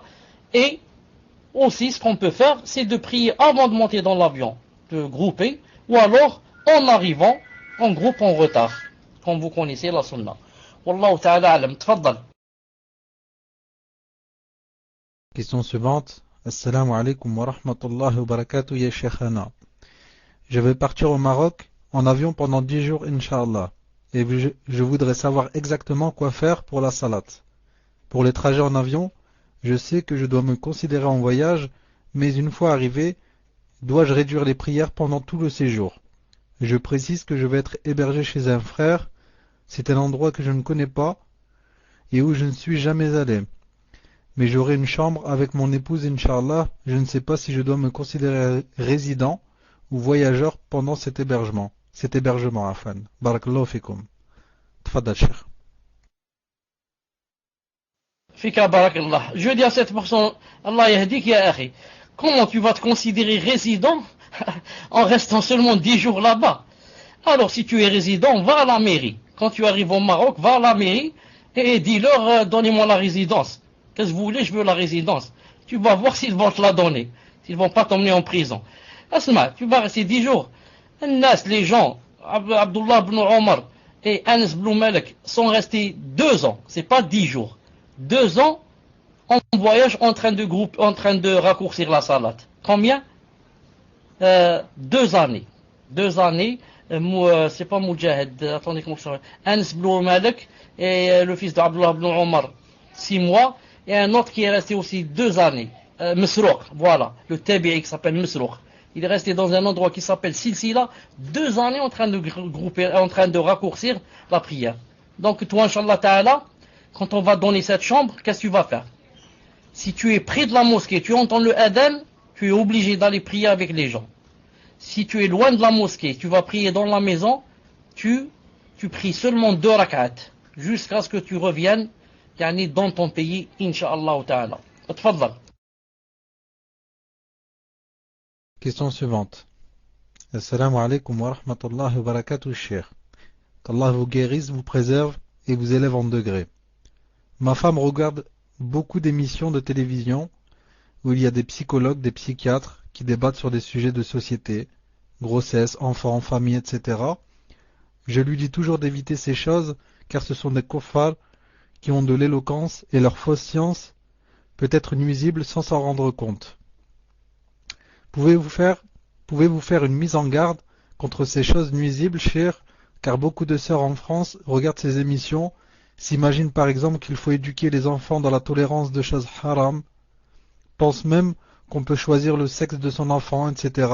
Ceci est très important car cela peut faire entrer dans du kufr et aimer des choses haram. Barakallahu fikum wa jazakumullahu khayran, cheikh, ainsi que les admins. Tfaddal, cheikh. Wa alaykum salam. Naam, ce qu'a dit ce frère, il a vraiment raison. Allez maintenant écouter un psychologue qui a étudié toute sa vie des choses vraiment loin de l'islam. Vraiment loin, des choses, des conceptions, des idéologies, de Freud, de Darwin, de je ne sais pas qui, de Marx, de je ne sais pas qui, vraiment qui n'ont aucune relation avec l'islam, mais qui encore mieux et pire, vont à l'encontre de l'islam. Comme par exemple l'idéologie, je ne sais pas qui, on a appris ça quand on était en terminale, que par exemple de Freud, comme quoi chaque enfant, quand il est jeune, chaque enfant, s'il est un garçon, il a tendance à quoi? À pencher vers sa mère, vers sa mère sexuellement. Il veut faire des choses avec sa mère. Et si c'est une fille, elle veut faire avec son père. Subhanallah al-Azim. Ou bien la conception ou l'idéologie de Lombroso. Lombroso qui dit que chaque personne qui naît, elle naît avec dans son cœur quoi? La criminalité. Que si on la laisse, elle va devenir un grand criminel. Elle naît comme ça. Tout ça, bien sûr, c'est contraire avec ce qu'il y a dans l'islam. Dans l'islam, il y a que chaque enfant naît avec une prédisposition naturelle qu'il veut adorer son Seigneur. Mais ce sont ses parents, comme a dit le prophète islam, qui fassent de lui un chrétien, un juif ou un mazdéen. Sinon, s'il le laisse comme ça, il va aller vers l'islam. Subhanallah al-azim. Donc je donne un conseil à ceux qui écoutent les psychologues, si au moins les psychologues étaient des musulmans. À la rigueur, ils vous apprendraient des choses qui ne se contredisent pas avec l'islam. Mais des psychologues qui n'ont jamais connu leur Seigneur, ni l'adoré, comment voulez-vous qu'ils vous donnent des choses? Ils vous donnent ce qu'ils ont appris, ce qu'ils ont compris. Des choses vraiment, qui se contredisent avec l'islam. Donc je conseille à nos sœurs, Inch'Allah Ta'ala, et nos filles, de s'éloigner de ces débats-là. Et si vraiment quelqu'un veut écouter ça, il faut vraiment qu'il soit calé. Vraiment qu'il soit calé dans la charia en islam, pour qu'il sache où est le vrai qu'il va prendre, où est le faux qu'il va rejeter. Et s'il n'a pas des bases solides en islam, qu'est-ce qui va lui passer? Il va tout avaler. Il va tout avaler et on va lui faire croire des choses qui vraiment sont en contradiction avec l'islam et il ne sait pas. Il est là content, heureux d'avoir appris des choses alors que ce sont des choses fausses qui sont en contradiction avec l'islam. Voilà, Inch'Allah Ta'ala. Tfadlal. Assalamu alaikum wa rahmatullahi wa barakatuh. Une personne demande, lorsqu'elle donne l'argent de zakat al-mal, doit-elle dire à la personne que cet argent fait partie de la zakat, ou doit-elle lui dire que c'est fi sabilillah, ou lui donner cet argent sans rien lui préciser? Tfadal Cheikh. Avant cela, je continue pour dire, quand j'écoute un psychologue qui est kafir, qui n'est même pas musulman, n'oubliez pas que lui aussi, il est influencé par les us et ses coutumes à lui, ses coutumes de ses grands-pères, les habitudes de la société où il vit. Lui, il va donner des nasiha, il va donner des conseils. Il te dit l'enfant et la fille, le garçon et la fille, il faut très jeune, leur apprendre qu'ils doivent vivre ensemble, dormir ensemble, pour qu'ils ne soient pas complexés. Ils doivent même se montrer des choses pour qu'ils ne soient pas complexés comme ça. Alors que, par exemple, tout ça, c'est contraire à l'islam. L'islam, il te dit, quand le garçon a 10 ans, il ne dort plus avec sa sœur. Jamais. Chacun dans son lit. Encore mieux, chacun dans sa chambre, si c'est possible. Eux, ils vont te dire c'est le contraire. Non. Il faudrait qu'ils se montrent des choses, qu'ils apprennent des choses, pour qu'ils ne deviennent pas complexés, etc. Donc tu vas apprendre des choses qui sont vraiment contraires à quoi? À ta religion, à tes habitudes et à tes coutumes. Et à tes coutumes, puisse Allah subhanahu wa ta'ala donc nous préserver. Maintenant, vous savez qu'il y a maintenant aux États-Unis, subhanallah al-azim, des écoles comment je cherche le mot, je cherche le verbe, qui mettent comme condition, que on doit ce sont des écoles où les écoles de garçons sont seules, les écoles de filles sont seules, il n'y a pas de mixité. Et moi je me souviens quand j'étais jeune, en Algérie on était colonisé par qui? Par les Français. Dans chaque école tu lis école de garçons Sainte-Bénédicte, école de filles de tel endroit, école de garçons, école de filles. Il n'y a pas école mixte. Maintenant, autant que je vous parle, il y a dans des pays vraiment ce qu'ils appellent Zama développés, émancipés, il y a des gens qui demandent qu'on revienne aux écoles aux écoles où il n'y a pas de mixité. Ils savent c'est quoi la mixité et qu'est-ce que ça donne la mixité. Je reviens donc à la question de la personne qui a dit quand on donne la zakat, je dis ce qu'a dit Cheikh Ben Uthaymin, rahimahullah, il a dit, en principe, quand on donne la zakat à quelqu'un, c'est pas obligé de lui dire d'où ça vient. Surtout si on sait que peut-être ça va le blesser, etc. Mais, ce qui est important, il a dit des fois, si on a des doutes sur la personne, et que peut-être cette personne, ne mérite pas la zakat et qu'elle a des moyens, dans ce cas, on lui dit pourquoi? Pour le mettre en face de la réalité, pour mettre la personne en face de la réalité. Maintenant, si elle a les moyens, elle va dire donc, Jazakallah, je ne prends pas, puisque c'est de la zakat. Mais si elle n'a pas les moyens, elle va tendre sa main, elle va te dire donne-les-moi. Donc vous avez compris. En général, c'est pas la peine de dire. Mais, si j'ai des doutes sur la personne, que peut-être cette personne a les moyens, il vaut mieux lui dire. Pour que, la mettre en face de la réalité. Si elle a les moyens, elle les a pris, c'est de sa faute. Moi, je me désavoue devant Allah. Et si elle n'a pas les moyens, qu'elle les prenne, Inch'Allah Ta'ala. Donc, vous avez compris, Inch'Allah Ta'ala, la réponse, que peut-être en général, on va dire, c'est peut-être mieux de dire, pour ne pas, pour être sûr que l'argent est arrivé, Inch'Allah Ta'ala, dans les mains fiables. Donc, on nous demande pourquoi cet argent, on peut lui dire, donc, si on nous demande pourquoi cet argent, on peut lui dire c'est fils billah. J'ai pas compris la question, Muslim, j'ai pas compris. Non, mes chers, si par exemple on donne de l'argent à une personne et à cette personne on lui a jamais donné de l'argent, on sait seulement qu'elle est dans le besoin, mais elle ne nous connaît pas ou autre, et en lui donnant cet argent, elle se demande pourquoi on lui donne de l'argent. Elle se demande pourquoi. Est-ce qu'on peut lui dire ça, c'est fils billah, sans lui préciser que c'est la zakat. Tfadal Cheikh. Non, si cette personne n'a jamais pris de l'argent et qu'apparemment elle en a besoin, et elle dit pourquoi vous me donnez cet argent, on lui dit c'est un risque que Allah Ta'ala vous a donné. Prenez-le, c'est un risque qui vient d'Allah subhanahu wa ta'ala. C'est tout. Fadal. Question suivante. Assalamu alaikum. Cheikh, est-ce que je peux donner ma zakat à un orphelinat pris en charge par l'État? Je vais en Algérie cet été, Inch'Allah, et je suis dans la région de Boumerdas. Il y a un orphelinat là-bas, pris en charge par l'État, mais j'aimerais savoir s'ils font partie des personnes à qui je peux donner ma zakat, sachant que cet orphelinat, si je ne me trompe pas, est aidé par l'État. Wallahu a'lam, qu'Allah vous préserve de tout mal dans cette vie et dans l'au-delà. Tfadal Cheikh. Amin et pour l'État, puisse Allah Ta'ala vous donner, vous exaucer les mêmes vœux que vous me faites. Je dis, il n'est pas permis de la zakat à des orphelins. Pourquoi? Allah Ta'ala, quand il a dit donnez la zakat, votre monde, il a bien spécifié 8 sortes de gens auxquels on peut donner l'aumône. C'est vrai ou pas? C'est vrai.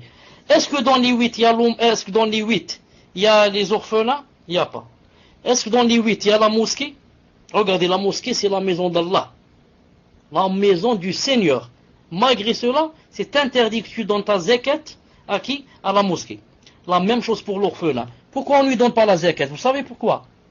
Car, quand on dit orphelin, ça ne veut pas dire automatiquement et absolument qu'il est pauvre. Il y a des orphelins, leurs parents leur ont laissé des sociétés, et des milliards, et des palais, des voitures. Et c'est un orphelin. Donc orphelin, ça ne veut pas dire automatiquement qu'on est pauvre. Vous avez compris? Maintenant, si l'orphelin est pauvre, alors on lui donne. Non pas parce qu'il est orphelin, mais parce qu'il est pauvre. Donc ici, c'est pas la peine de donner à cet orphelin qui est aidé par l'État, etc. Il a déjà celui qui l'aide. Wallahu ta'ala alam. Atfadlal. Question suivante. Assalamu alaikum Sheikhana. Qu'Allah vous préserve. Ma question concerne les visions qui représentent 1/46e de la prophétie. On sait qu'à travers ces rêves, Allah nous révèle certaines choses de notre destin. Ma question est donc de savoir si nous pouvions invoquer Allah de nous montrer à travers un rêve une vision qui nous dira si par exemple nous allons avoir Azab al-Qabr. Barakallahu fikum wa ahsanallahu ilaykum. Tfadal Cheikh. Même si je n'ai pas très bien compris la fin de la question, est-ce que, Muslim, reprends-moi, est-ce que la personne veut dire que si jamais, en mourant, je vais être puni dans la tombe, dans Allah subhanahu wa ta'ala de me montrer dans un rêve que je vais être puni? Est-ce que c'est ça la question? Tfadal. Naam, j'ai compris. Les salaf, rahimahullah, n'ont pas fait ça. Naam, les salaf, rahimahullah, n'ont pas fait ça. Quand on demande à Allah subhanahu wa ta'ala une chose, on lui demande seulement le bien. On ne lui demande pas quelque chose, naam, qui va nous chagriner, qui va nous... Imaginez que Allah ta'ala nous exauce et qu'on va voir ça. Qu'est-ce que ça veut dire? Ça veut dire que Allah ta'ala, maintenant qu'il m'a montré, ça veut dire que ça va être exaucé. Ça, il ne va pas montrer quelque chose qui fait partie de la prophétie qui ne va pas être exaucé. Et donc, je vais passer toute ma vie à pleurer, car je sais d'avance que je vais être châtié et puni dans la tombe. Donc, si on demande à Allah Ta'ala une chose pareille, on lui demanderait le contraire, de nous montrer si notre place est dans le paradis. Et non pas, on va lui demander si on va être dans la tombe châtiée, de nous le montrer maintenant. C'est pour ça que le prophète sallallahu alayhi wa sallam, dans un hadith authentique, est allé une fois rendre visite à quelqu'un.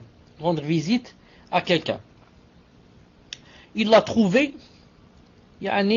maigre, et petit, comme a dit le hadith, comme un oiseau, subhanallah. Là, peut-être il pesait seulement quelques kilos. Il a dit, qu'est-ce qui s'est passé? Qu'est-ce que tu dis, toi? Tu dis des choses dans des doigts? Tu dis des choses dans tes souhaits, tes vœux? Il a dit, oui. J'ai demandé à mon Seigneur que s'il allait me punir demain, me châtier demain, alors qu'il m'avance le châtiment et qu'il me punisse maintenant. Il va dire, Allahu Akbar. Ne dis pas ça. Au contraire. Dis, Rabbana atina fid dunya hasana wa fil akhirah hasana wa qina adhab nar. Au contraire, dis Allah, donnez-nous quelque chose de bien dans cette vie, de bien dans l'au-delà, et éloignez de nous le châtiment de l'enfer. Comment toi tu demandes? Il va dire, c'est impossible que quelqu'un puisse supporter le châtiment d'Allah Ta'ala dans cette vie. C'est pas possible. La même chose ici, je dis à la personne. Elle demande à Allah Ta'ala de lui montrer son châtiment, mais dans le rêve. C'est pas possible de le supporter. Ce sera vraiment difficile. Je ne conseille pas à cette personne de faire une chose pareille. Et les salaf, Inch'Allah Ta'ala, ne l'ont pas fait. Bi'idnillahi Ta'ala. Tfaddal. Question suivante. Salam alaikum. Un frère souhaiterait une nasiha de votre part. Il s'est repenti, mais il est avec une femme qui est mécréante, c'est-à-dire ils vivent ensemble, ne sont pas mariés et n'ont pas d'enfants. Que doit-il faire? Tfaddal Cheikh. Si j'ai bien entendu, reprends-moi. Est-ce que tu as dit il s'est repenti et il vit encore avec cette femme, ou bien il s'est repenti et il vivait avec une femme? Qu'est-ce que tu as dit? Il s'est repenti et vit avec cette femme, toujours sous le même toit. Tfaddal Cheikh. C'est pas possible. Il y a contradiction. On ne peut pas être en même temps, d'un côté, s'être repenti, et de l'autre, vivre avec une femme et faire la zina et faire la fornication. Et encore qui? Avec une kafira. C'est impossible. Donc, où est le repentir? Parmi les conditions du repentir, c'est de quoi? De s'éloigner de la chose. Et d'avoir dans le cœur des remords d'avoir fait la chose. Et d'avoir dans le cœur des quoi? Des vœux que jamais je ne referai cette chose. Et de pleurer, etc., demander Allah pardon jours et nuits. Voilà les conditions du repentir. Mais celui-là, il est toujours avec elle, ils dorment ensemble, et il dit j'ai fait le repentir. Quel repentir il a fait? C'est comme celui qui boit, et il dit j'ai fait le repentir. Quel repentir tu as fait? Tu bois toujours de l'alcool. Quel repentir il a fait? Donc celui-là, puisse Allah subhanahu wa ta'ala l'aider, car s'il meurt comme ça, il meurt dans les grands péchés. S'il meurt comme ça, il meurt vraiment dans les grands péchés. S'il meurt dans un état pareil, et rien ne prouve qu'il ne mourra pas dans cet état, rien ne prouve. Il va dire que je mourrai quand j'aurai 70 ans. C'est pas vrai. Des gens de 70 ans ne sont pas encore morts, et de 80 ans. Et des gens de 15 ans, 20 ans, 30 ans meurent. Donc attention, je dis à cette personne, prends garde que tu meurs. Si tu meurs dans cet état, vraiment tu vas rencontrer Allah subhanahu wa ta'ala en colère de toi. Et sache entre parenthèses, que en enfer, à part le feu qu'il y a un feu spécialement pour ceux qui font la fornication. Sache qu'il y a un feu, d'après un hadith authentique du prophète sallallahu alayhi wa sallam, qui quoi? Un feu spécial, que ça soit pour un homme, que ça soit pour une femme. Imaginez pour un homme ou une femme, astaghfirullah, touchez-vous cet endroit avec un briquet ou là, et vous allez voir ce que vous allez sentir dans cet endroit. C'est vraiment fragile, vraiment fragile. imaginez un feu spécialement pour les parties intimes. À part la colère d'Allah, à part la malédiction, à part Allah subhanahu wa ta'ala qui nous préserve et qu'il préserve ce frère et qu'il l'aide à se réveiller, naam, car vraiment il est dans un grand sommeil. Naam, tfadal. Question suivante. Salam alaikum, cher. Éclaircissez-moi, j'ai des waswas à cause de mes menstrues. Est-il exact que si une femme voit des traces blanches pendant les menstrues, entre parenthèses, pas à la fin, mais en plein milieu des menstrues, est-ce que cette trace blanche fait partie des menstrues? Beaucoup de waswas s'ajoutent à ce problème. Aujourd'hui, j'ai eu mes règles et tout à l'heure, j'ai uriné et je ne suis pas sûr si j'ai vu une trace blanche ou pas. Je n'en suis pas certaine. Ensuite, le sang a continué de couler. Cher, j'ai beaucoup de waswas, parfois en voyant le sang des règles, j'imagine des traces blanches.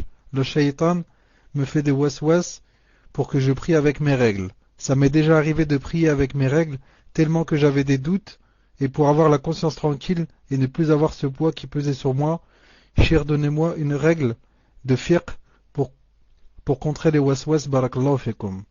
Tfadal, cher. Muslim, dans le whisper, c'est écrit bannissez-le. Mais tu n'as pas dit c'est qui cette personne. Bannissez-le, c'est tout ce que je vois de moi. Moi, je ne sais pas c'est qui. Je dis pour cette sœur, si nous les hommes, on va dire Alhamdulillah wa ta'ala, alors une seconde, puisque maintenant j'ai le nom de la personne, une seconde, je crois que cette personne, voilà, cette personne a été déjà. Je dis, si nous les hommes, on va dire Alhamdulillah, qu'Allah subhanahu wa ta'ala ne nous a pas donné cette chose-là qui est les monstrues, donc nous a facilité. Si on peut dire ça. Par contre, on va dire par rapport aux femmes, vous aussi pour vous, donc c'est une épreuve. Et toi, quand tu vas te faire du mauvais sang, etc., et penser à ceci, à cela, pour tout cela, tu vas avoir aussi quoi? Des récompenses. Donc nous, qui n'avons pas cette chose-là, si d'un côté on dit alhamdoulilah, de l'autre, on n'a pas des récompenses pour les soucis que vous faites vous. Car le prophète sallallahu alayhi wa sallam a dit que pour tout souci, il y a une récompense. Il a dit même la petite épine qui te touche, tu as inshallah ta'ala des récompenses. Et toi tu penses à cause de ta salat, comment je vais prier, comment ceci, comment je dois faire, tout cela inshallah ta'ala, Allah subhanahu wa ta'ala ne va pas comme ça partir dans le vent. Je dis, quand une femme a ses règles, ses menstrues, et elle sait que ce sont les menstrues, elle les reconnaît par un des 4 signes. Donc quand une femme sait qu'elle a eu ses menstrues, et les menstrues se connaissent par l'un des 4 signes. Le sang est noir, le sang est gras, pas fin. Le sang a une odeur, et le sang ne se coagule pas, comparé à l'autre sang qui sort par exemple d'un bouton, ou là du nez, ou là des oreilles, ou là. Al-Muhim. Quand une femme sait qu'elle a ses menstrues, il ne faudrait pas qu'elle se hâte pour prier, jusqu'à ce qu'il y ait une des deux choses. Ou bien les pertes blanches, pour les femmes qui ont les pertes blanches. Ou bien, car il y a d'autres que Allah Ta'ala ne leur a pas donné les pertes blanches. Qu'est-ce qu'il leur a donné? Donné seulement la sécheresse. C'est devient sec. Il n'y a plus de sang qui coule. Là, c'est sec et plus aucune goutte ne coule maintenant. Si c'est le genre de sœurs qui ont des pertes blanches, elles doivent attendre les pertes blanches. Comme au temps de Aïcha radiyallahu ta'ala anha, les femmes lui envoyaient du coton qu'elles mettaient dans leurs parties intimes. Ensuite, ils lui envoyaient pour voir le sang. Elle disait ne vous hâtez pas jusqu'à ce que vous voyez les pertes blanches. Si jamais une femme n'a pas les pertes blanches, qu'est-ce qu'elle fait? Quand elle sait qu'elle est sèche, il n'y a plus de sang, dans ce cas, Inch'Allah Ta'ala, elle prie. Et le contraire, si maintenant, ou là, pas toujours dans ce sens-là, si maintenant une femme a ses menstrues, elle a reconnu son sang, qu'il était noir, gras, et il avait une odeur, et il ne se coagule pas. Et c'est pendant la période de ses menstrues. Ensuite, 2 jours après, il est parti. C'est sec. Est-ce qu'elle va dire je vais prier? Non. Pourquoi? Car la règle dit que la sécheresse du sang, ou bien la purification, pendant la période des menstrues, compte comme menstrue. Je répète, la purification ou la sécheresse pendant le temps des menstrues compte comme menstrue. Si une femme, le premier du mois, elle a ses menstrues. Nous sommes le premier, les menstrues sont venues. Et ces menstrues se terminent le 7. Elle a 6 jours. Et le 3e jour, c'est sec. Est-ce qu'elle va prier? Elle va pas prier. Pourtant c'est sec, elle est pure. On lui dit non, car ta sécheresse, ta pureté est venue pendant ta période des menstrues. La pureté qui va être acceptée, c'est celle qui sera après la période des menstrues, pas dans la période des menstrues. Voilà. Et le contraire, maintenant une femme, après avoir eu ses menstruations terminées, elle a vu par exemple les pertes blanches, le lendemain, s'il y a du sang ou des gouttes ou quelque chose de jaune, quelque chose de rouge, tout ça, ça ne compte pas. Pourquoi? Elle a eu ses pertes blanches, c'est terminé, bi'idhnillahi ta'ala. Tfadlal. Il reste combien? Il reste 10 minutes, tfadlal. Question suivante. Salam alayka wa rahmatullah ya Cheikh wa salam alaykum à tous. Barakallahu fikum à vous et au modérateur pour votre travail. Il y a une sœur qui est mariée depuis 48 ans. Ce fut une vie très difficile. Pour elle, elle a beaucoup souffert de l'autorité et de ses infidélités à répétition. Son mari est rentré au pays d'origine et lui a demandé de la rejoindre pour y vivre, Inch'Allah. Mais elle ne peut pas le suivre car elle pense à l'avenir de sa dernière fille qui est trisomique. Sa fille a un avenir en France, tandis que dans ce pays, non. Donc dans le pays d'origine. Wallahu a'lam. Se voit-elle obligée de lui obéir même s'il continue à agir comme avant, surtout qu'elle s'inquiète pour le bien de sa fille?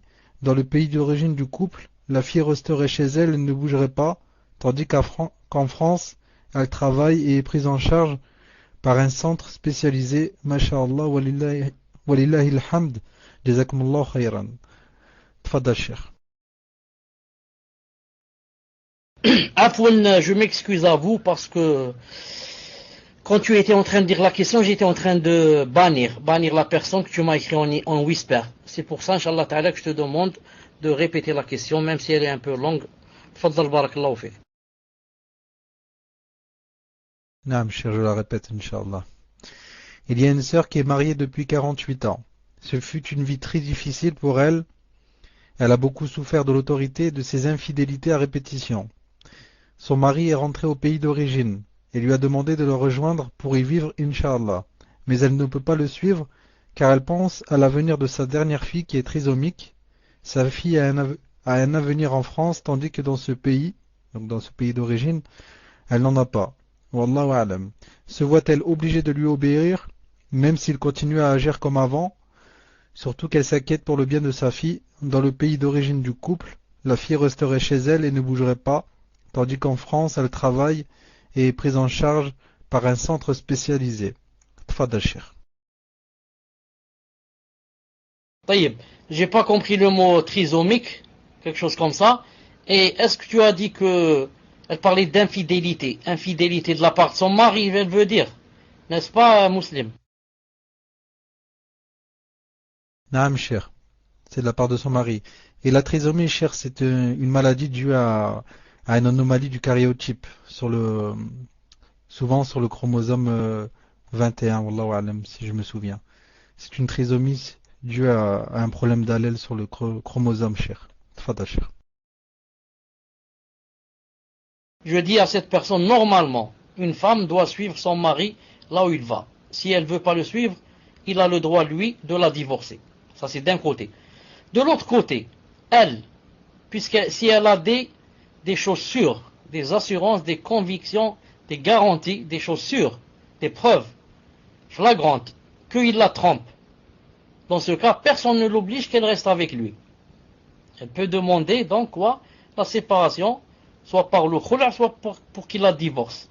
Rien n'oblige une femme à rester avec quelqu'un qui la trompe. Il n'y a pas ça en islam. Alhamdulillah. Rien n'oblige une femme à rester avec quelqu'un qui boit de l'alcool. Rien n'oblige une femme à rester avec son mari qui ne fait pas la prière. Rien n'oblige une femme à rester avec son mari qui fume la drogue.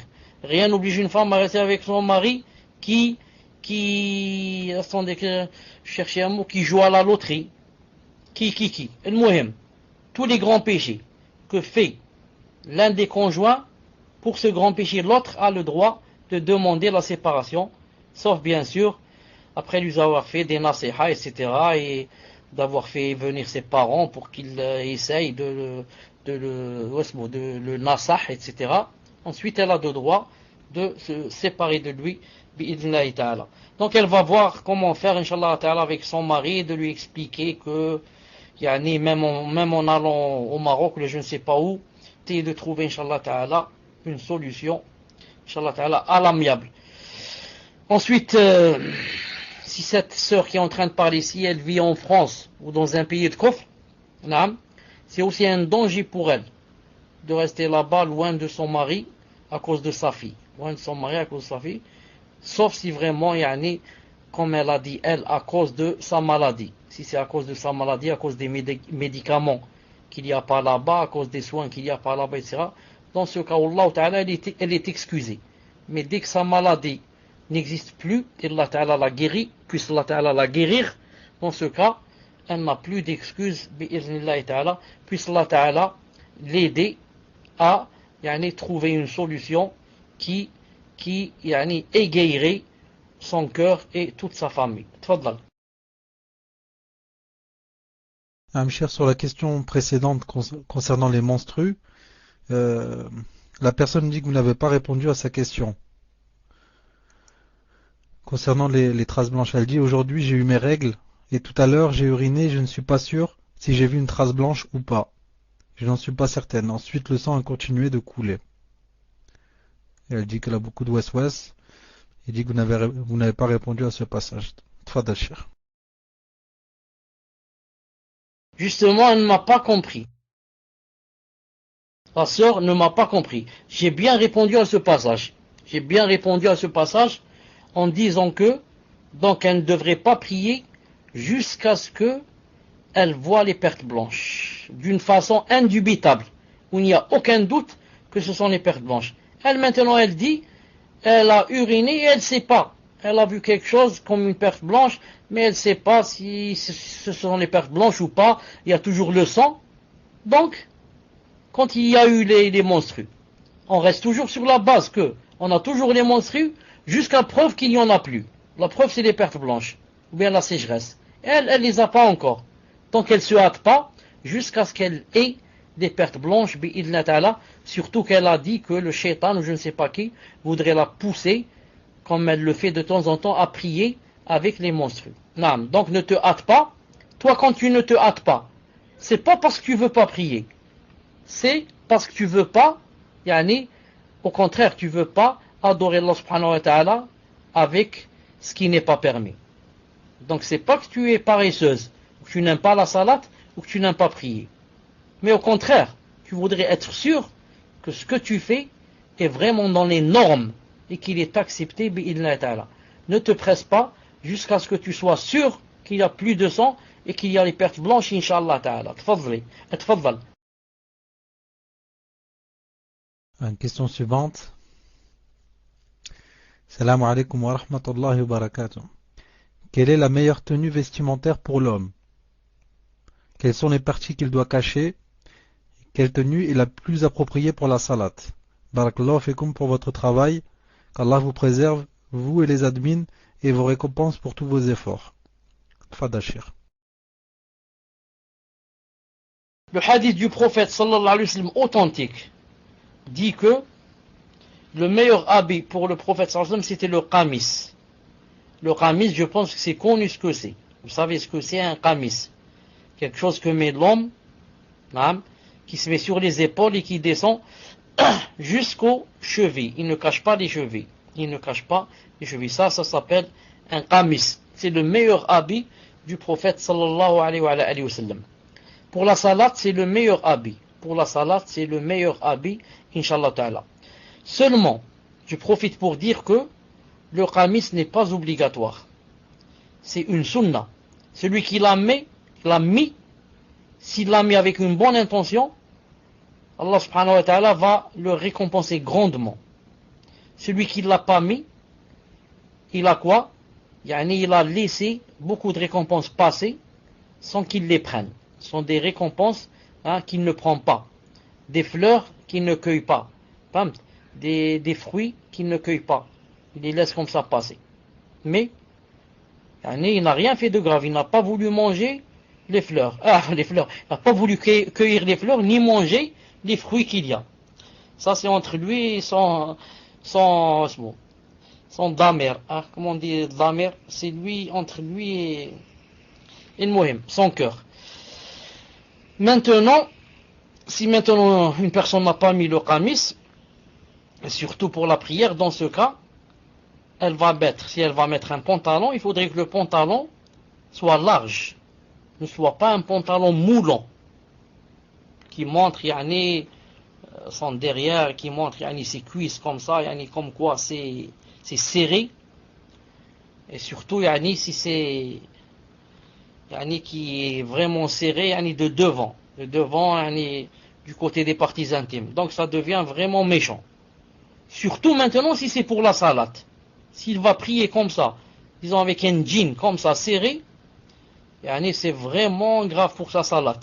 Car quand il va s'incliner ou bien se prosterner, quelqu'un qui est derrière lui, c'est comme s'il voyait sa aura. C'est comme s'il voyait sa aura.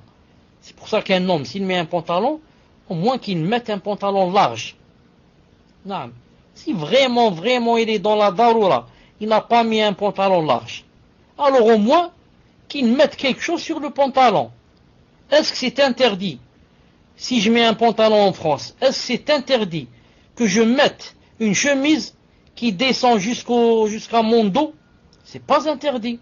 Ou que je mette une veste, ou que je mette un 3/4, un imperméable qui descend jusqu'à mes genoux. C'est interdit, c'est pas interdit. Donc si quelqu'un met un pantalon, s'il est plus ou moins serré, au moins qu'il cache sa aura, qu'il cache ce pantalon avec quelque chose de long, une longue chemise, quelque chose, un tablier, ou comme ça. Naam. Wallah subhanahu wa ta'ala alam. Tfaddal la dernière question maintenant. Tfaddal. Naam, donc dernière question, Inch'Allah. Bismillahirrahmanirrahim. Assalamu alaikum wa rahmatullahi wa barakatuh. Jazakumullah khayran pour votre temps. Alhamdulillah ala kulli hal. Allah a éprouvé une sœur par du sihr, de divorce. Elle a déjà été mariée et c'est à ce moment-là qu'elle l'a découvert. Elle a divorcé et voudrait savoir ce que vous lui conseillez. Elle a du mal à suivre son traitement de ruqya seule. Elle se demande si elle doit chercher à se marier pour trouver le soutien dont elle a besoin dans cette épreuve ou si elle doit repousser son mariage jusqu'à la guérison. Barakallahu fikum. Tfaddal Cheikh. Là سمعت Muslim, j'ai pas entendu pourquoi elle a divorcé. Est-ce que tu as dit qu'elle avait divorcé à cause de la sorcellerie ou bien tu avais dit qu'elle avait divorcé à cause que son mari l'a ensorcelé? Alhamdulillah ala kulli hal, Allah a éprouvé une sœur par du sihr. Du sihr de divorce. Elle a déjà été mariée, c'est à ce moment-là qu'elle l'a découvert, elle a divorcé. De savoir... Je lui conseille, si elle veut se marier, si elle sent qu'elle est dans le besoin de se marier, qu'elle a peur des fitna, et que c'est le genre il lui faut le mariage. Il y a des gens qui sont comme ça, il lui faut le mariage, sinon elle a peur des fitna. Si elle est de ce genre, qu'est-ce qu'elle fait? Alors elle se marie, et elle demande justement au prétendant, il faudrait qu'il sache Il sache que elle est éprouvée par un sihr. Sinon, elle ne peut pas se marier. Tu vas lui dire comment. Yani, tout le temps en train de dire j'ai des contractions, tout le temps elle tombe par terre, tout le temps elle s'évanouit, tout le temps elle vomit, tout le temps. Il lui dit c'est quoi ce mariage? Donc elle doit lui dire attention, je suis éprouvé par le sihr.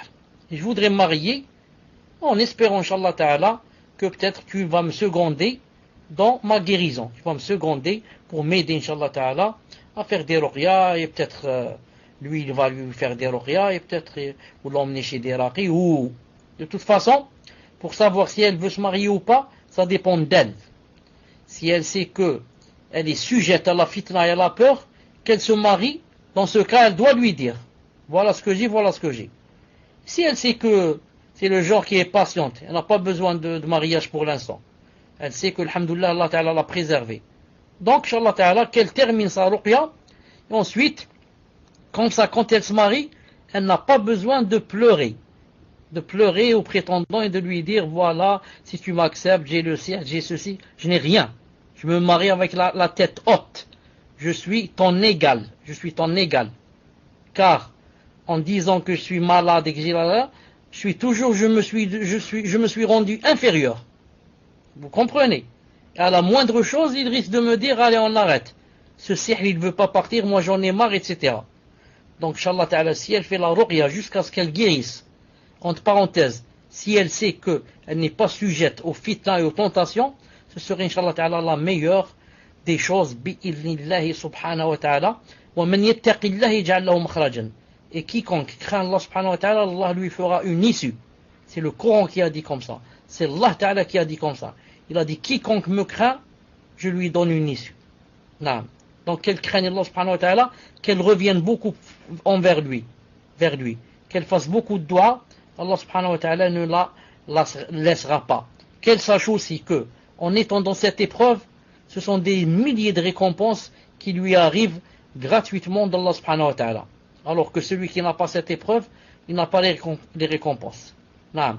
Donc qu'elle sache aussi que ce sont des milliers de récompenses par jour qui se mettent dans sa balance si elle est patiente et qu'elle ne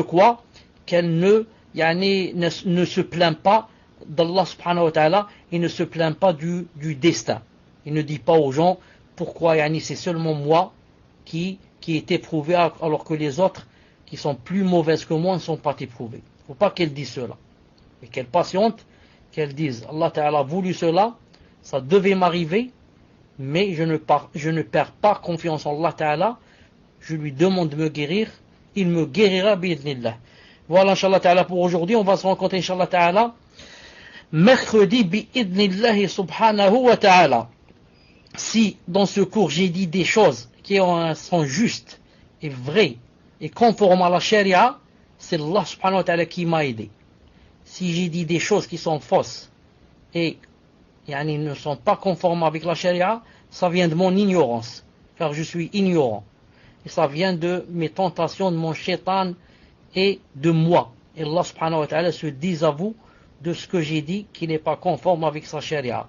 Puisse Allah subhanahu wa ta'ala nous apprendre sa charia et nous aider à la pratiquer sincèrement. Subhanakallahumma wa bihamdik, ashhadu an la ilaha illa anta astaghfiruka wa atubu ilayk. Je vous dis enfin que je vous aime en Allah subhanahu wa ta'ala. Assalamu alaikum wa rahmatullahi wa barakatuh.